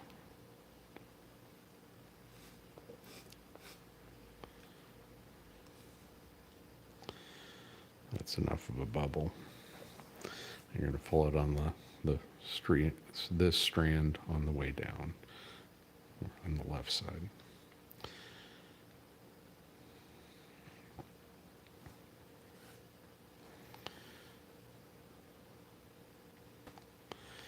Okay. Now we're going to cross this X because both of these are under. We're going over. Both of these are over. We're going under.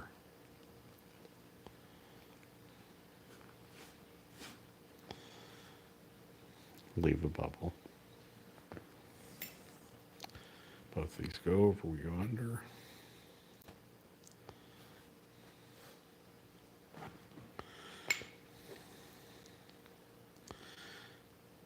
Both of these go over, so we go under, come out the top of the knot. Okay, and this is where it gets a little bit tricky because both of these go under, but you gotta straighten them out a little bit because that's the path.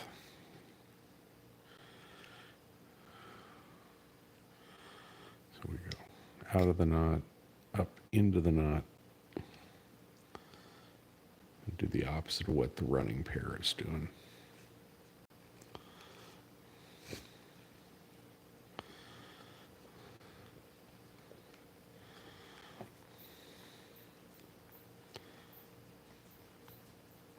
You can bump the strands around a little bit. It might help you. It might not.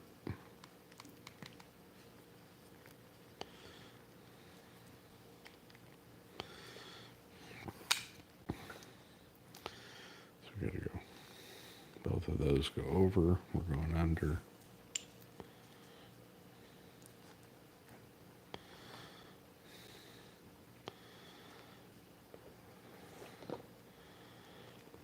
Pull this sideways. So both of those go under this strand, so we're going over that strand, and they both go over this strand. So you got to go under it.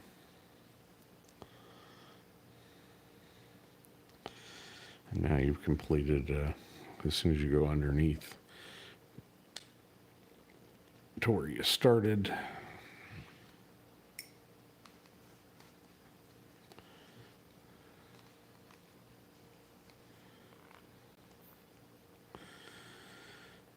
you've got an 8-bight Turks head,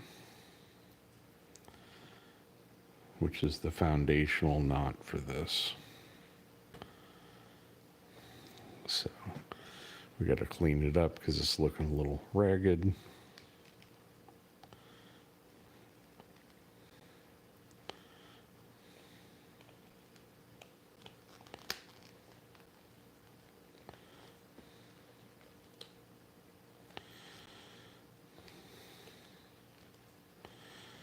You can see as you bump stuff around a little bit.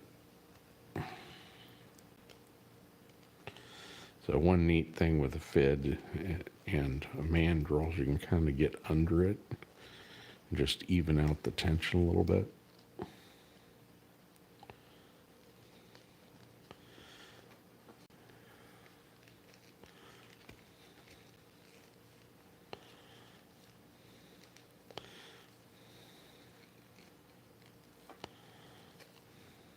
Okay, so now the tension's pretty even, but that's where you start for this.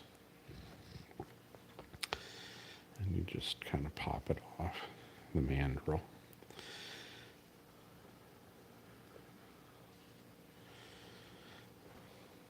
Mandrel back together. So you can put this between your fingers and just kind of work it outwise. Even it out a little bit. It doesn't have to be perfect, you know, you just kind of, it's kind of like a Chinese finger torture trap. A little bit of playing with it. Okay, so I want to make a union underneath this braid.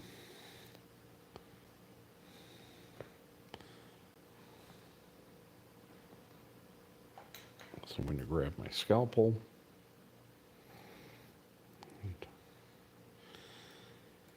Be careful if you do this at home.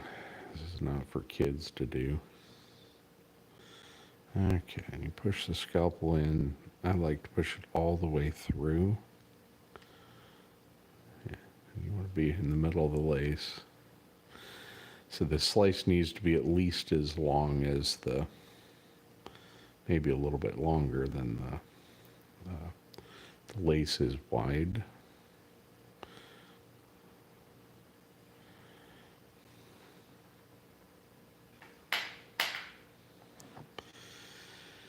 And then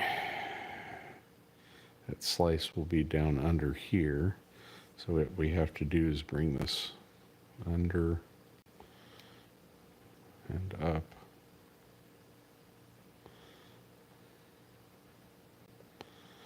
We're going to open this up. We're going to tuck this lace down through.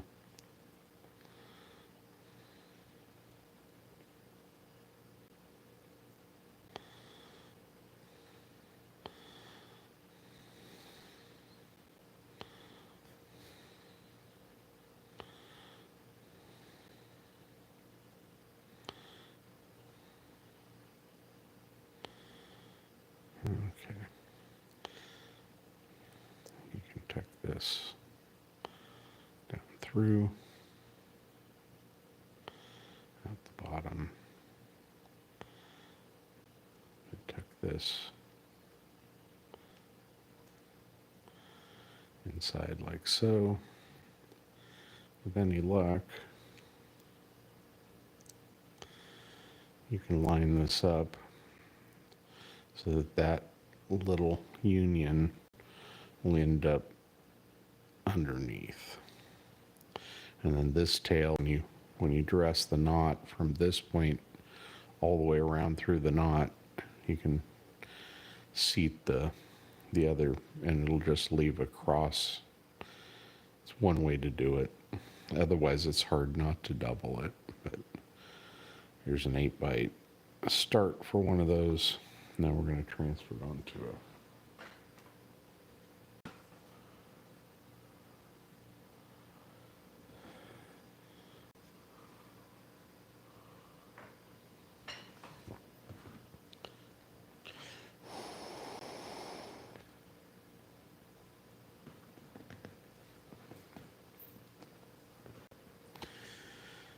okay. Work this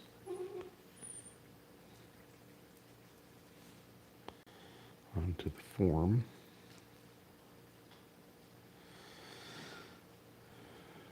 And we're just gonna gently suck this down to about the diameter of the ball. You do not want this too tight, but you also don't want it super loose. A lot of this stuff is balancing.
Okay, so then we have kind of snugged that up a little bit.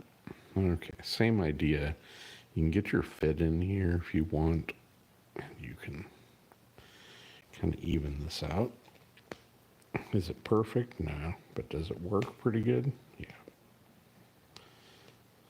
It'll give you a starting point to shape it where you want it.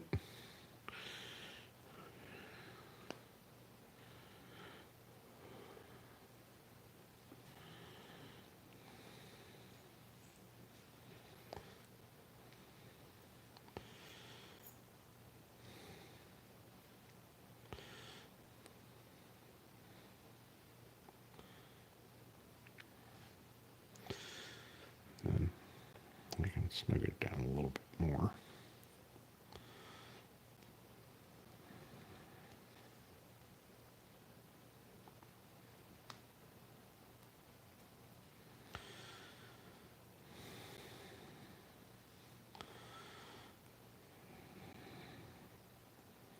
It's not the right one. It's this one.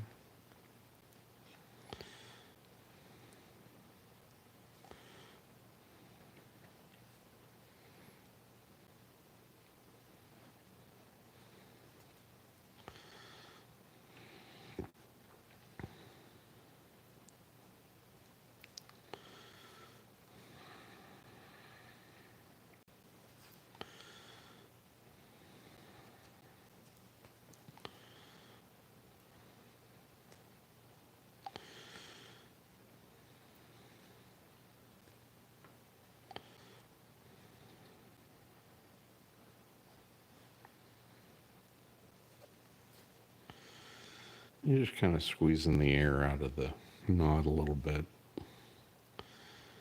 And then I'm going to pineapple it like that. Try and make a second one.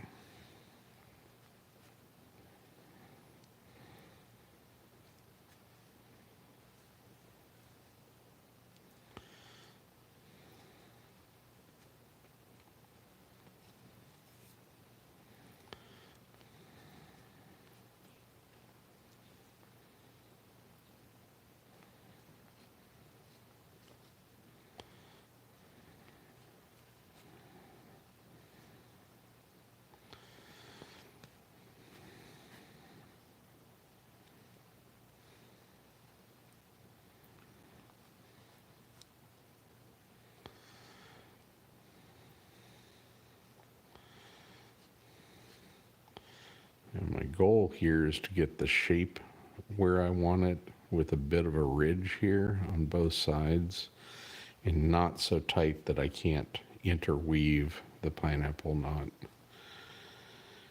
And that's a balancing act, to tell you the truth. If you guys have questions for me, I can actually read the screen. I'll talk to you, try and answer questions. It's good to see you guys. I'm just making some. So this is an 8-bight Turks head that's about to be pineappled into a 16-bight pineapple knot.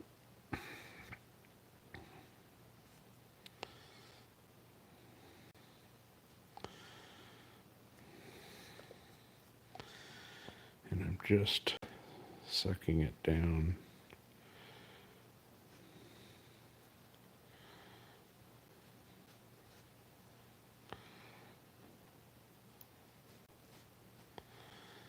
Just squeezing a little bit of the air out of this. Okay, so there's my union that I made. So I can pull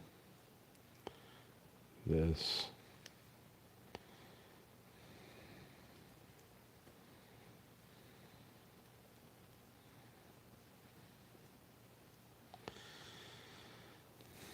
Okay, so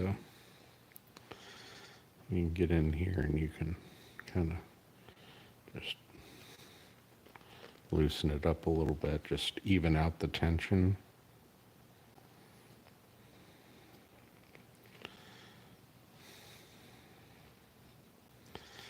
Okay, so now to make this,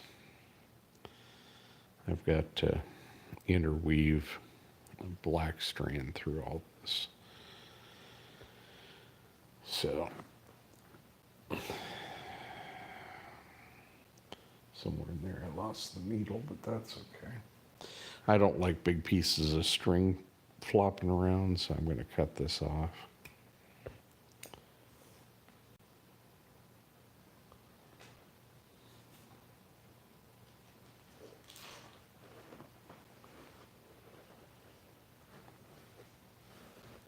Need to figure out where I set the needle now. Oh, set the needle down here. I'm just blind.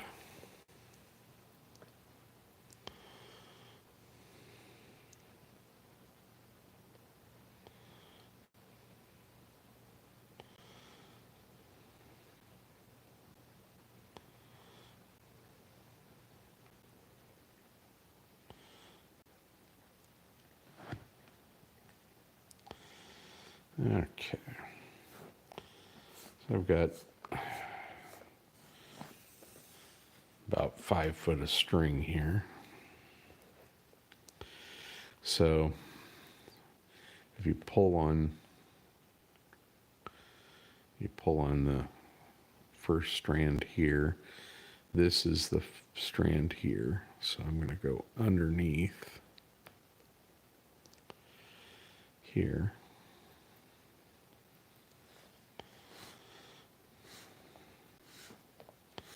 For the black strand.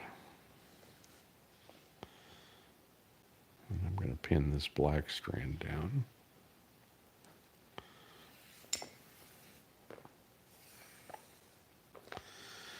Okay, so I'm just going to follow that purple strand on the right side.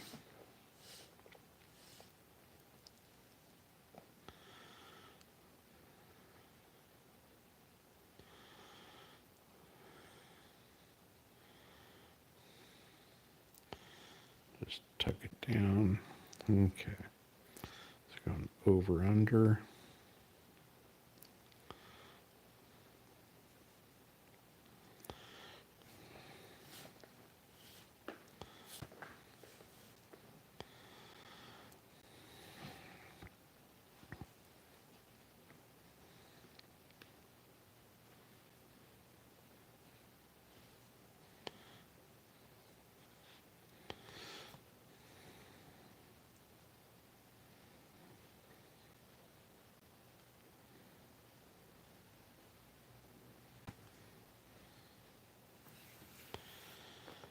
Okay. So I'm not coming over the top of this strand, so I'm staying inside this knot. I'm going to reverse it. And I'm going to follow this purple string on the left side.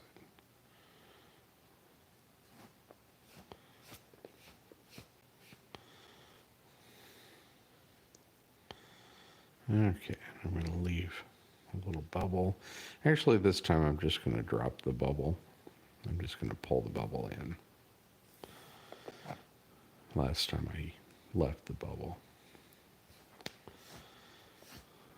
Because it gives you a reference point to things. So we came here out, and then we came back here.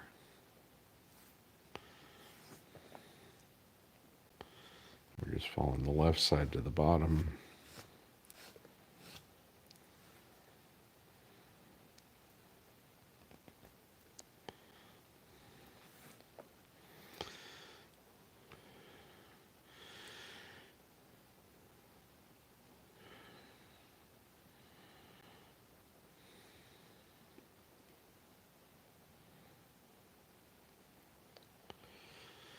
So I'm just going to go underneath this X is another way to think about it. Doing the same thing.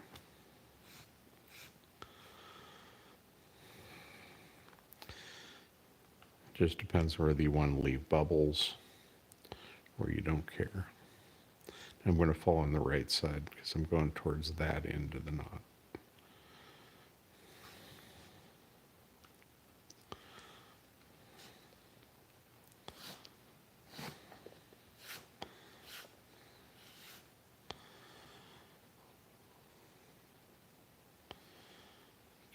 so I've got a full twist in it, so I'm going to pull the twist through.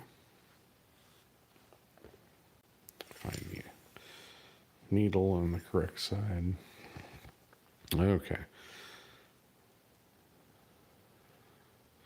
So I would follow up here.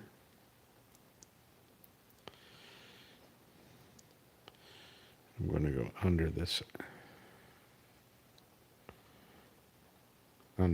X. So I would come out up here like I was showing, but I'm going to scooch over. I'm going to come up here. And I'm splitting the pair and I'm following the left side.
That string looking furry.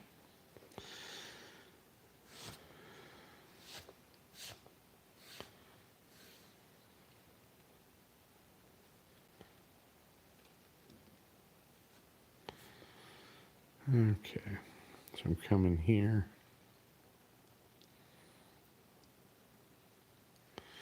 Going under the X and splitting the pair on the way the other direction.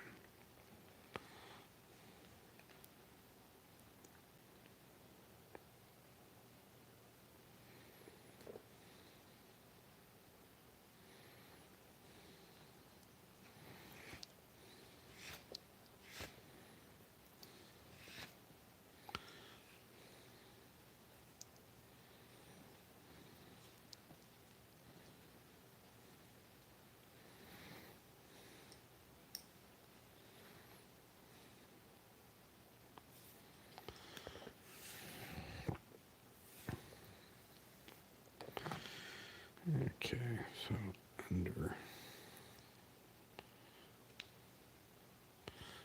over, over.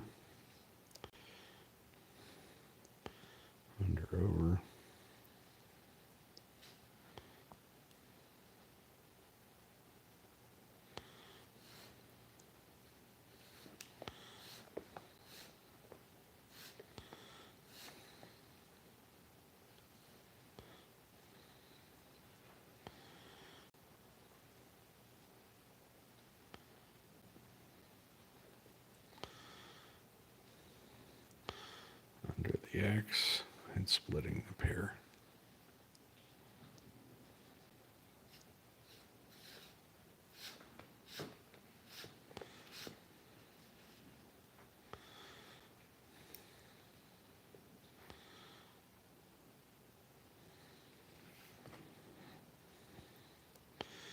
So now we have a pair, so we have to follow the left side of this one, but we're going to split the pair to get under.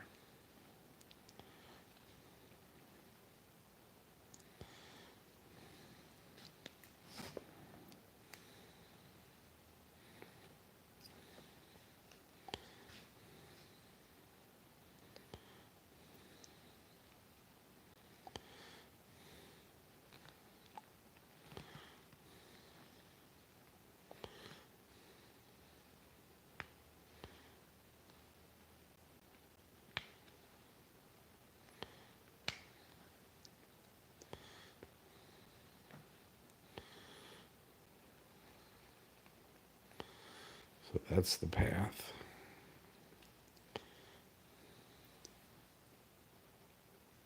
and splitting the pair.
Hi there, this is Chuck with Pocket Snakes again. I'm just pineappling this 8-bight Turks head.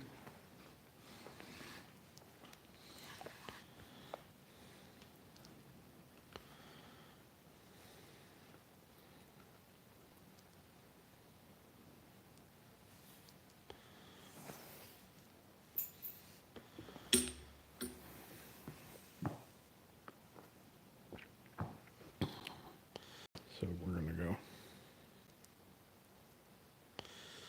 over here under this X, and we're going to try and sneak up through while splitting a pair.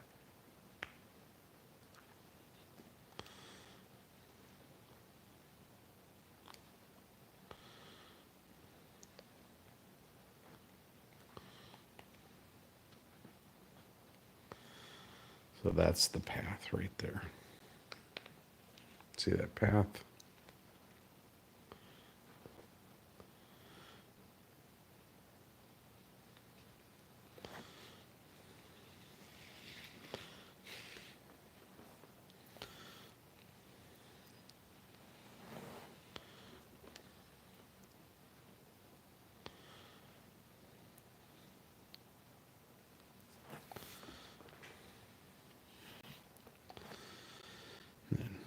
We're going to follow the lead of this one, but we're splitting pairs as we go.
Okay, so we're going to go over here under the X and we're going to split the pair.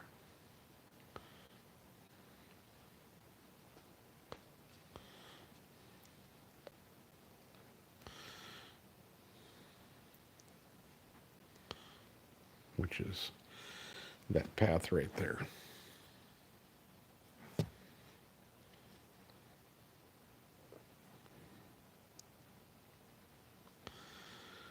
And this speeds it up thinking of it this way versus making bubbles, but I find it easier to keep track of if I just make bubbles.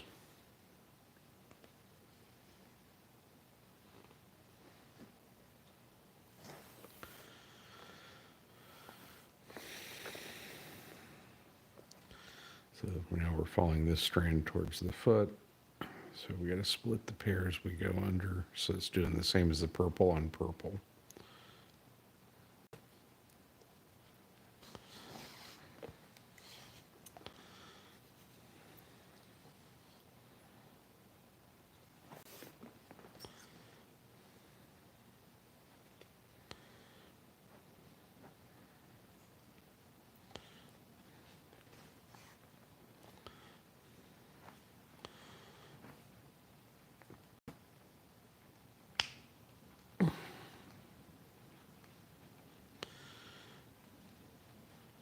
And there's the path.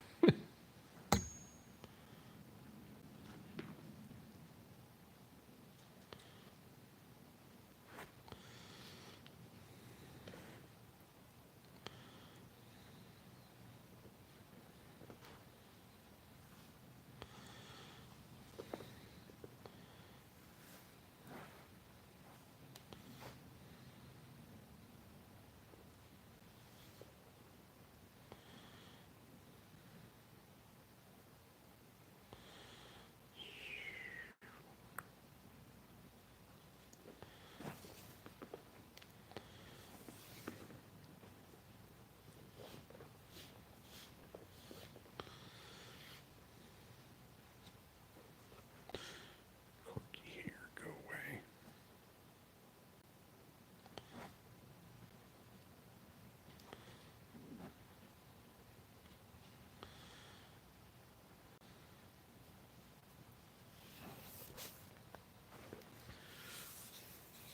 Now we're down to about 4 or 5 foot of lace.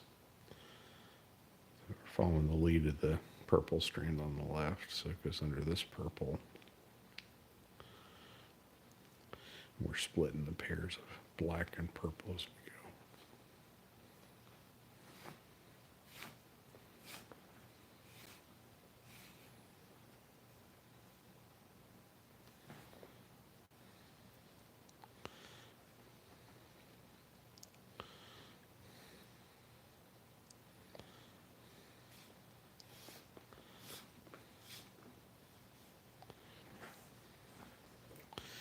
Okay, so up here we got to go over this strand here. And we're going to go under the X. We're going to split this pair. So there's the path there.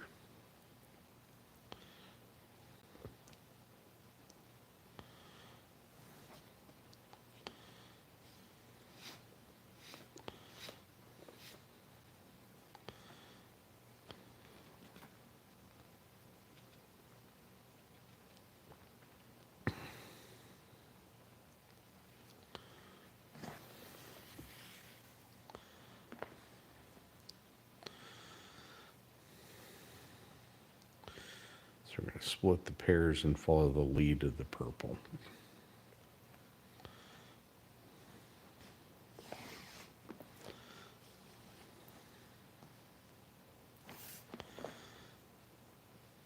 Purple goes under, we got to go under the purple.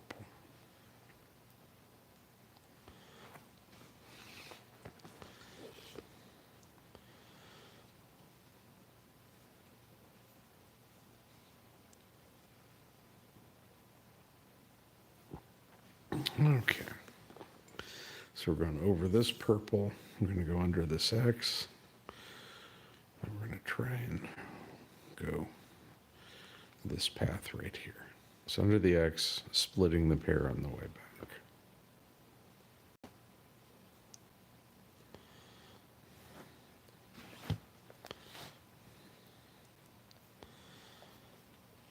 Got a half twist.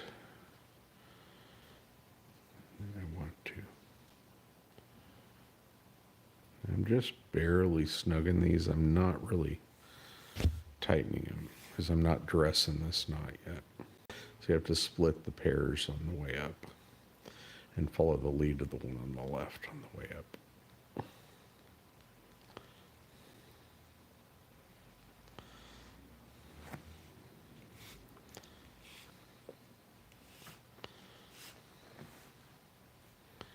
Get a full twist in it. Pull the twist through.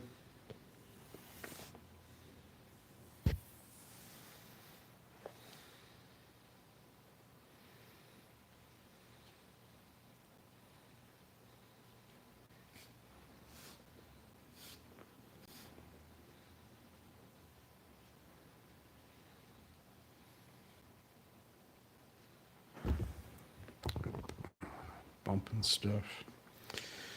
Okay, so I got to go over this strand, and then I've got to go under the X and split the pairs.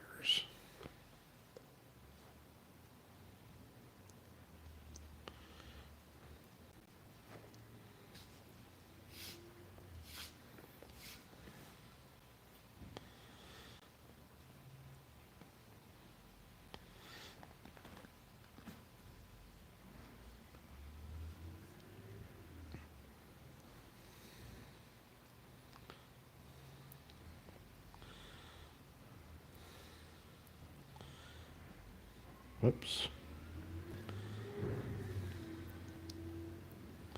I did not get under the X, so do you see how it's trying to cross?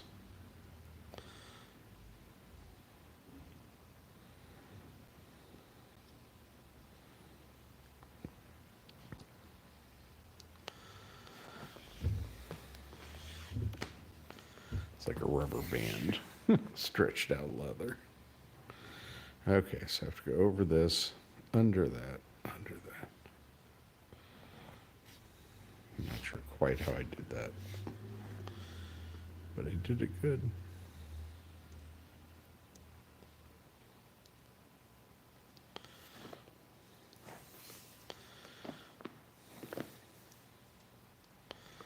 Now, we're following this lead splitting pairs on the way back. There's a lot of that theme.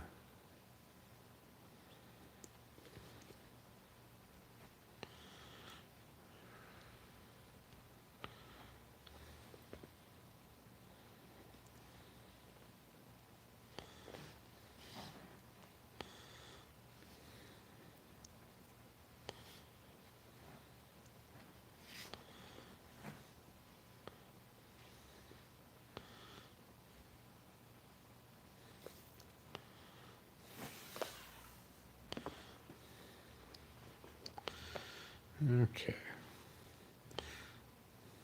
So I have to go over this strand, under that X, and split the pair.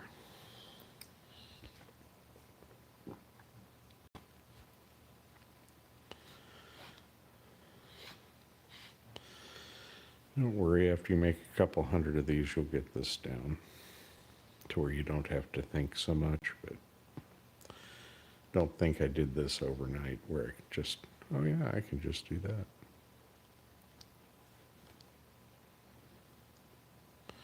Or it's just simple.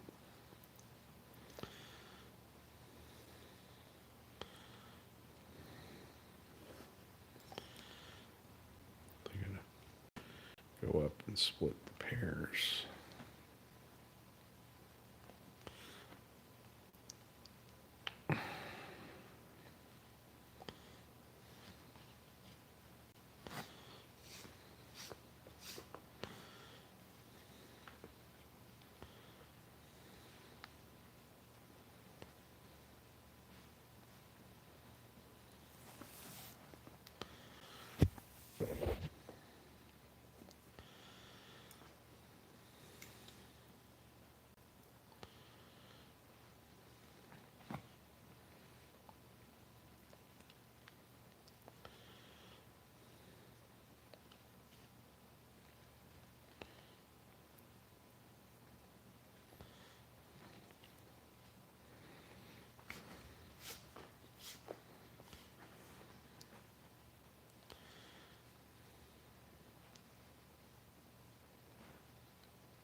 Okay, so I'm going to go over this strand, splitting a pair now, under the X, and split a pair.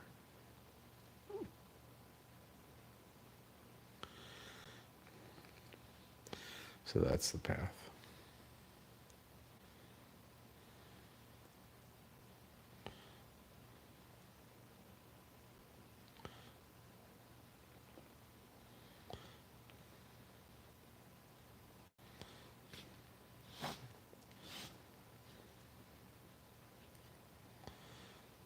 Well, you're starting to get this V pattern all the way around, which is what you want. Okay, so we got to go over this one. We're following the lead of this one, so it goes under the purple. We have to split pairs as we do it.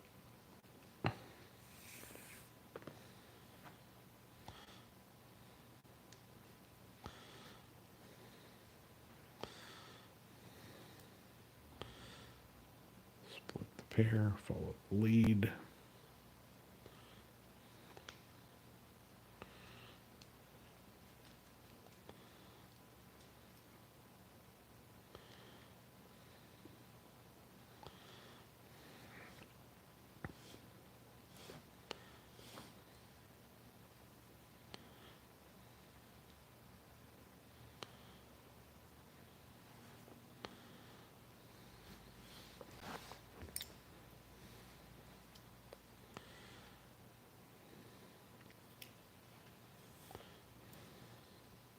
You go over this strand, and I have to split this pair, so I have to go over this strand.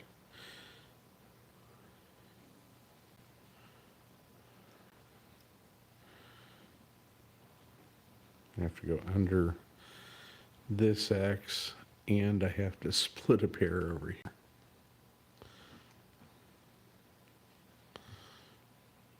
Which is a lot of stuff.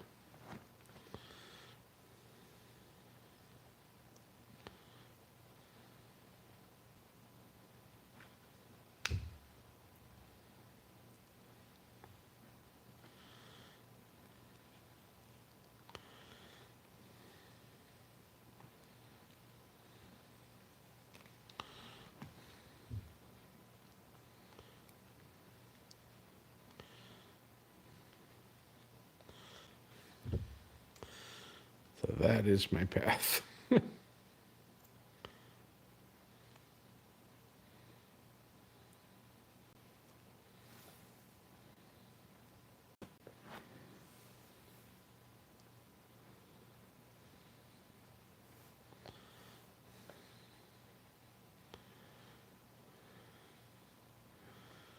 give it a half twist to the right and pull it through.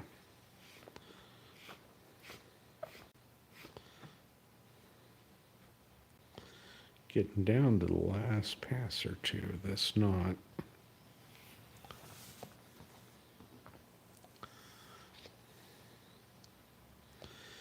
Okay, so I'm following the lead of this one, so it goes under that purple. I've got to split the pair on the way in, and I have to split the pair on the way out.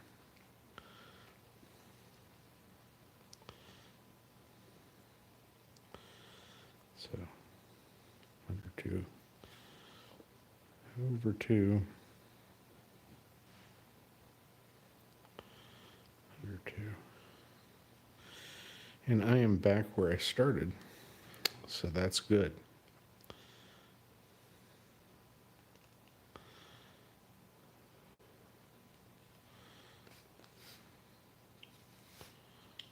So it's actually finished now.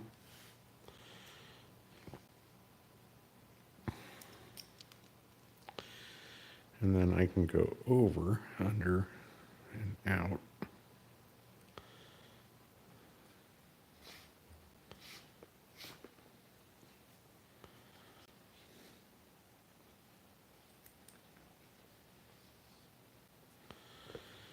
Okay, so now the challenge becomes tightening this down.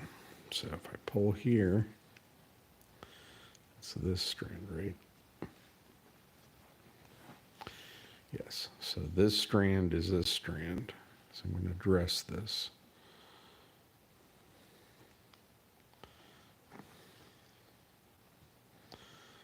I'm going to address the purple down.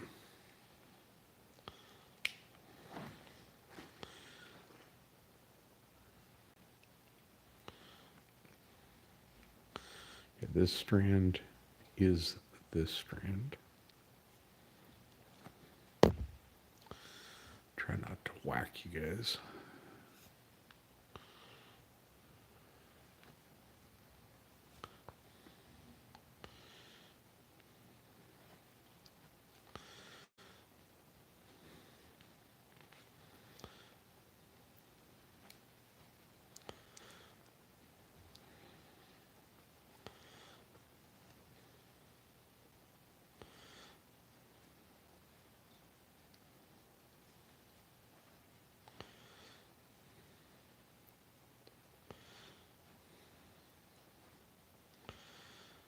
Okay.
Nope, that's not this one. This one's this one.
And we'll address the black here in a second.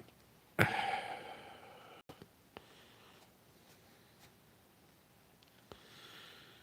we've got two more loose ones before we get to the tail.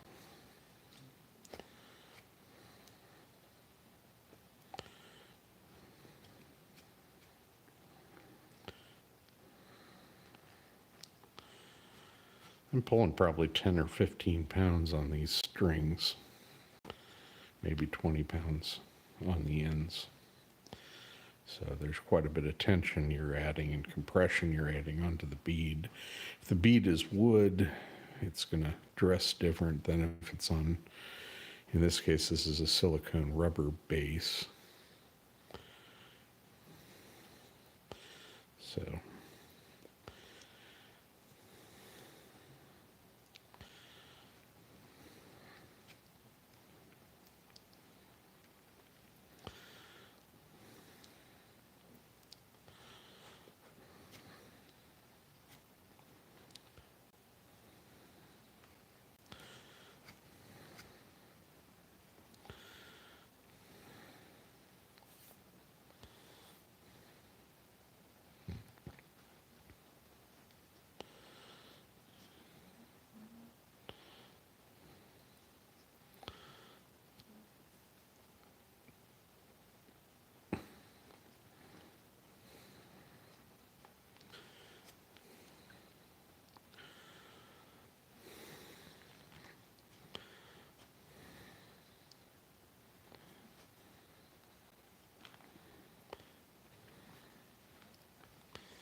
this is where you find out if the lace you have is strong or weak.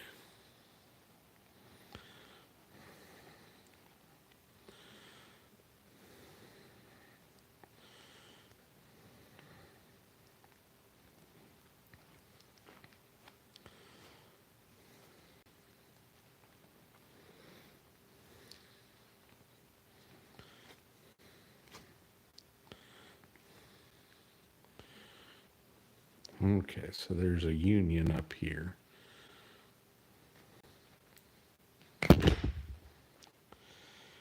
Yeah, that's okay.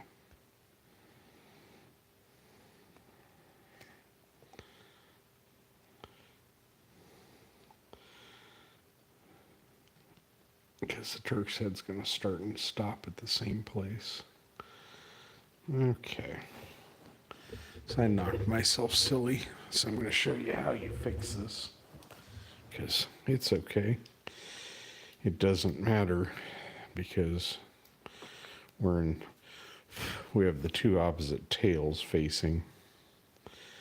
And the easiest way to fix this is we're going to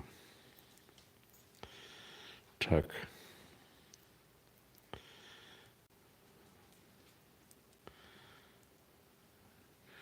going to pull this piece through. I'm going to tuck this piece under here. So if you didn't get anything else cool out of this, maybe this will be really worth your time for having sat and watched. So then you kind of tuck this up and you pinch it and you pull. Okay.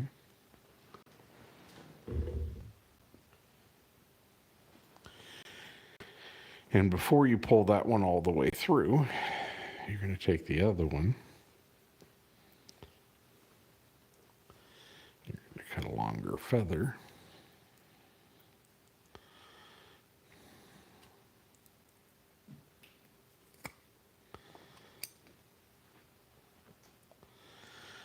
And then we're going to go under, over. Then up here, we're going to go under and out the top. And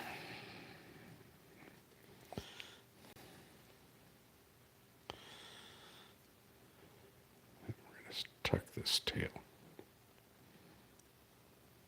Okay, so we're going to pull the orange one, or pull the red one first.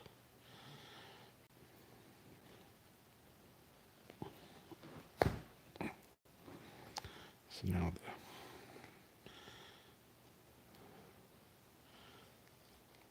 we're going to pull the orange one the other way.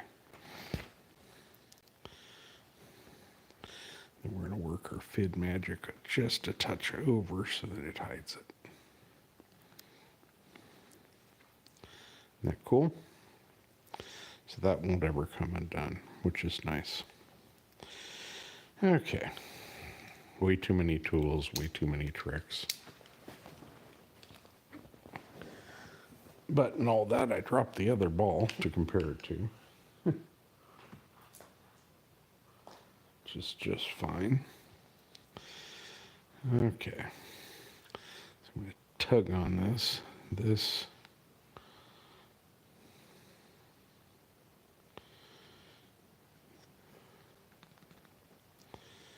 is this strand, which is this strand, I believe.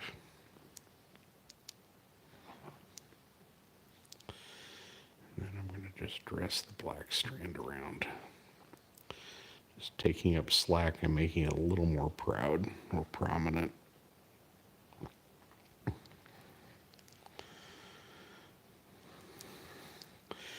Like I said, you always try not to pop the strands. When it gets down to like 1/8 of an inch, it becomes harder to not break stuff. Some of the lace will stretch and become way thinner than you imagined.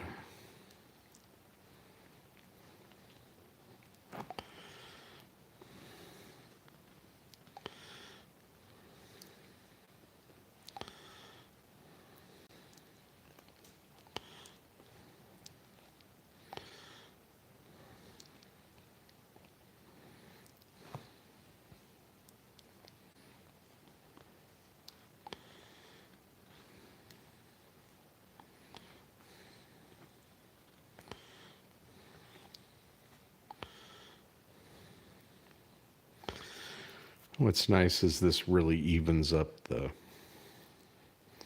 pattern nicely. And I'm cranking on these pretty good. But the purple is cowhide and the black is Horween horse, which is tough as nails.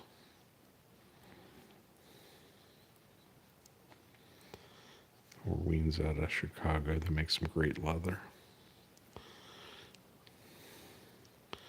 This is veg retan. This veg tan and chrome tanned. For the black, super tough stuff. Okay.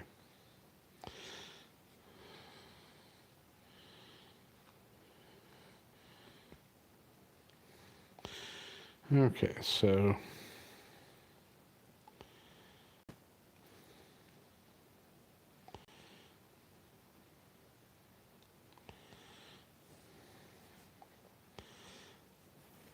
Trying to figure out if this is my... Nope.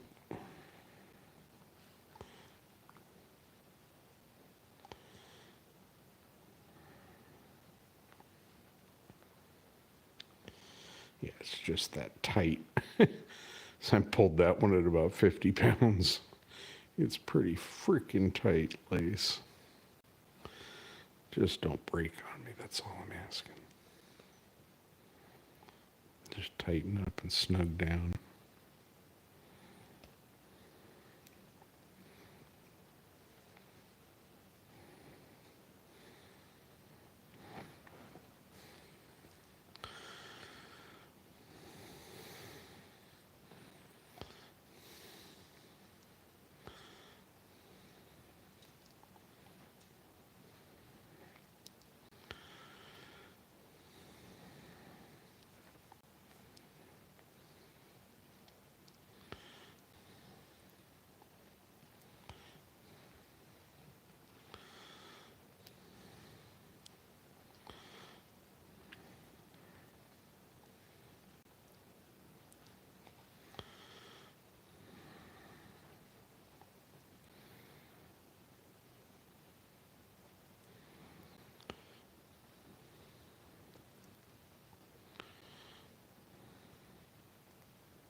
Sometimes you can loosen it up by bumping it.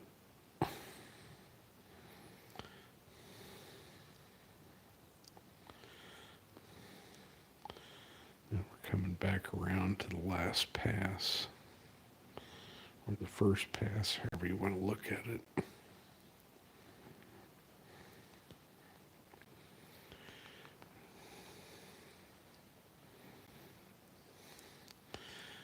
And see if I pull here,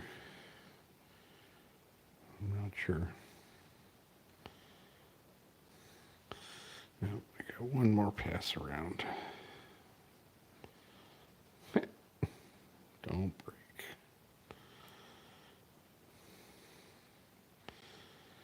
Pretend to be steel leather.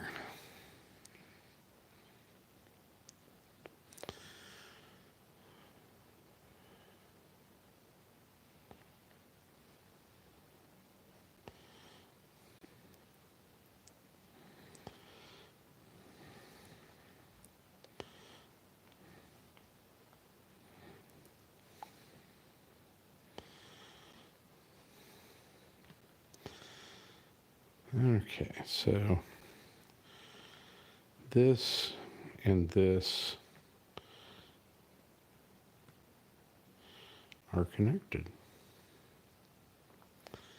Okay.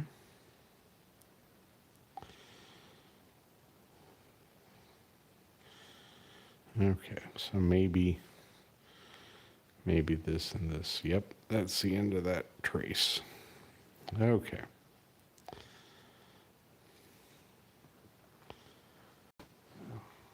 Show you how I trim the ends off of these when I don't accidentally break it. Get under here with the scalpel.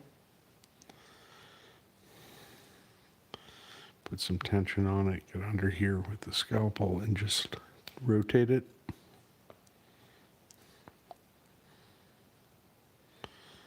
Get under it with the scalpel and just rotate it.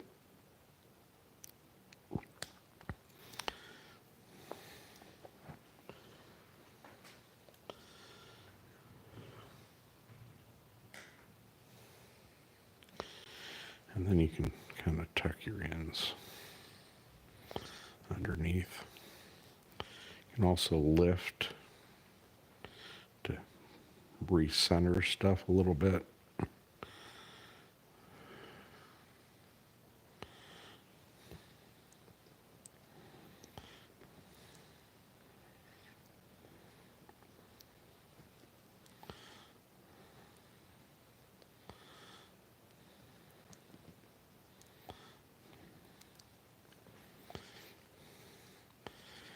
Give me 2 minutes here. I'll be right back. I'm going to go and roll this just for 2 minutes.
These aren't fully rolled out, but I spent a little bit of time rolling them.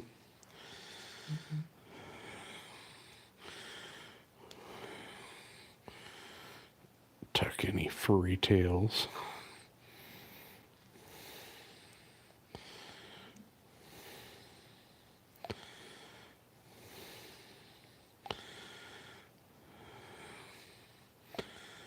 But there you go. There's a, this one could use a little more rolling, maybe a little more tensioning, but there you go. There's 2 pineapple knots, 8 bight / 16 bight pineapple. They're an 8 bight Turks head it's been interwoven as a pineapple. So,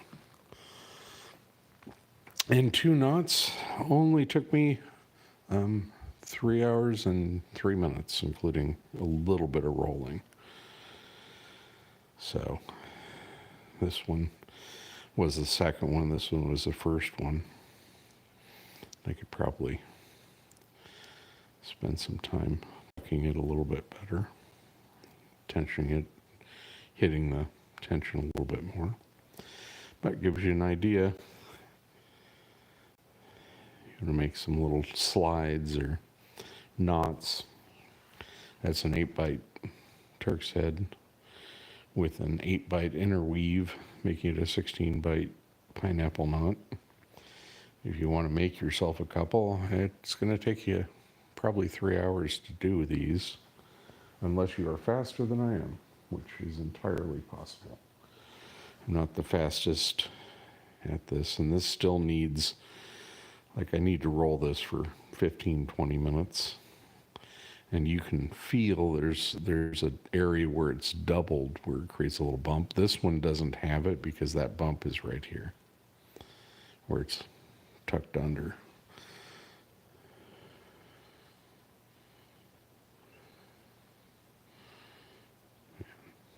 You can see it's a little furry.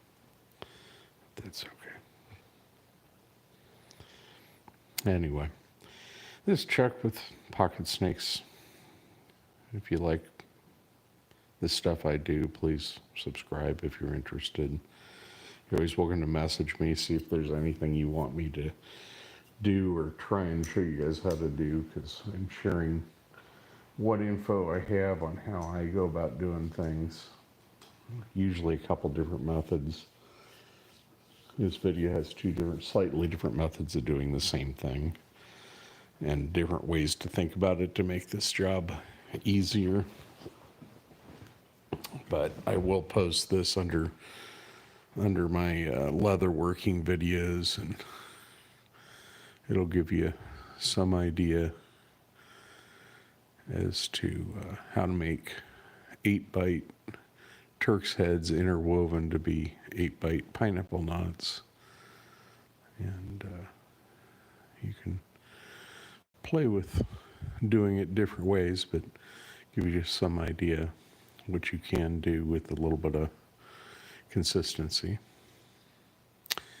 I still need to roll these more, but that's the end of my video. You guys have a wonderful day. Thank you for watching. I'm glad you're tuning in and watching my stuff. Again, this is Chuck with Pocket Snakes. Check out pocketsnakes.com. If you don't see something and you want something custom made, just give me a shout. 520-477-7039 is a number to reach me if you want to call. Thank you very much. Bye-bye.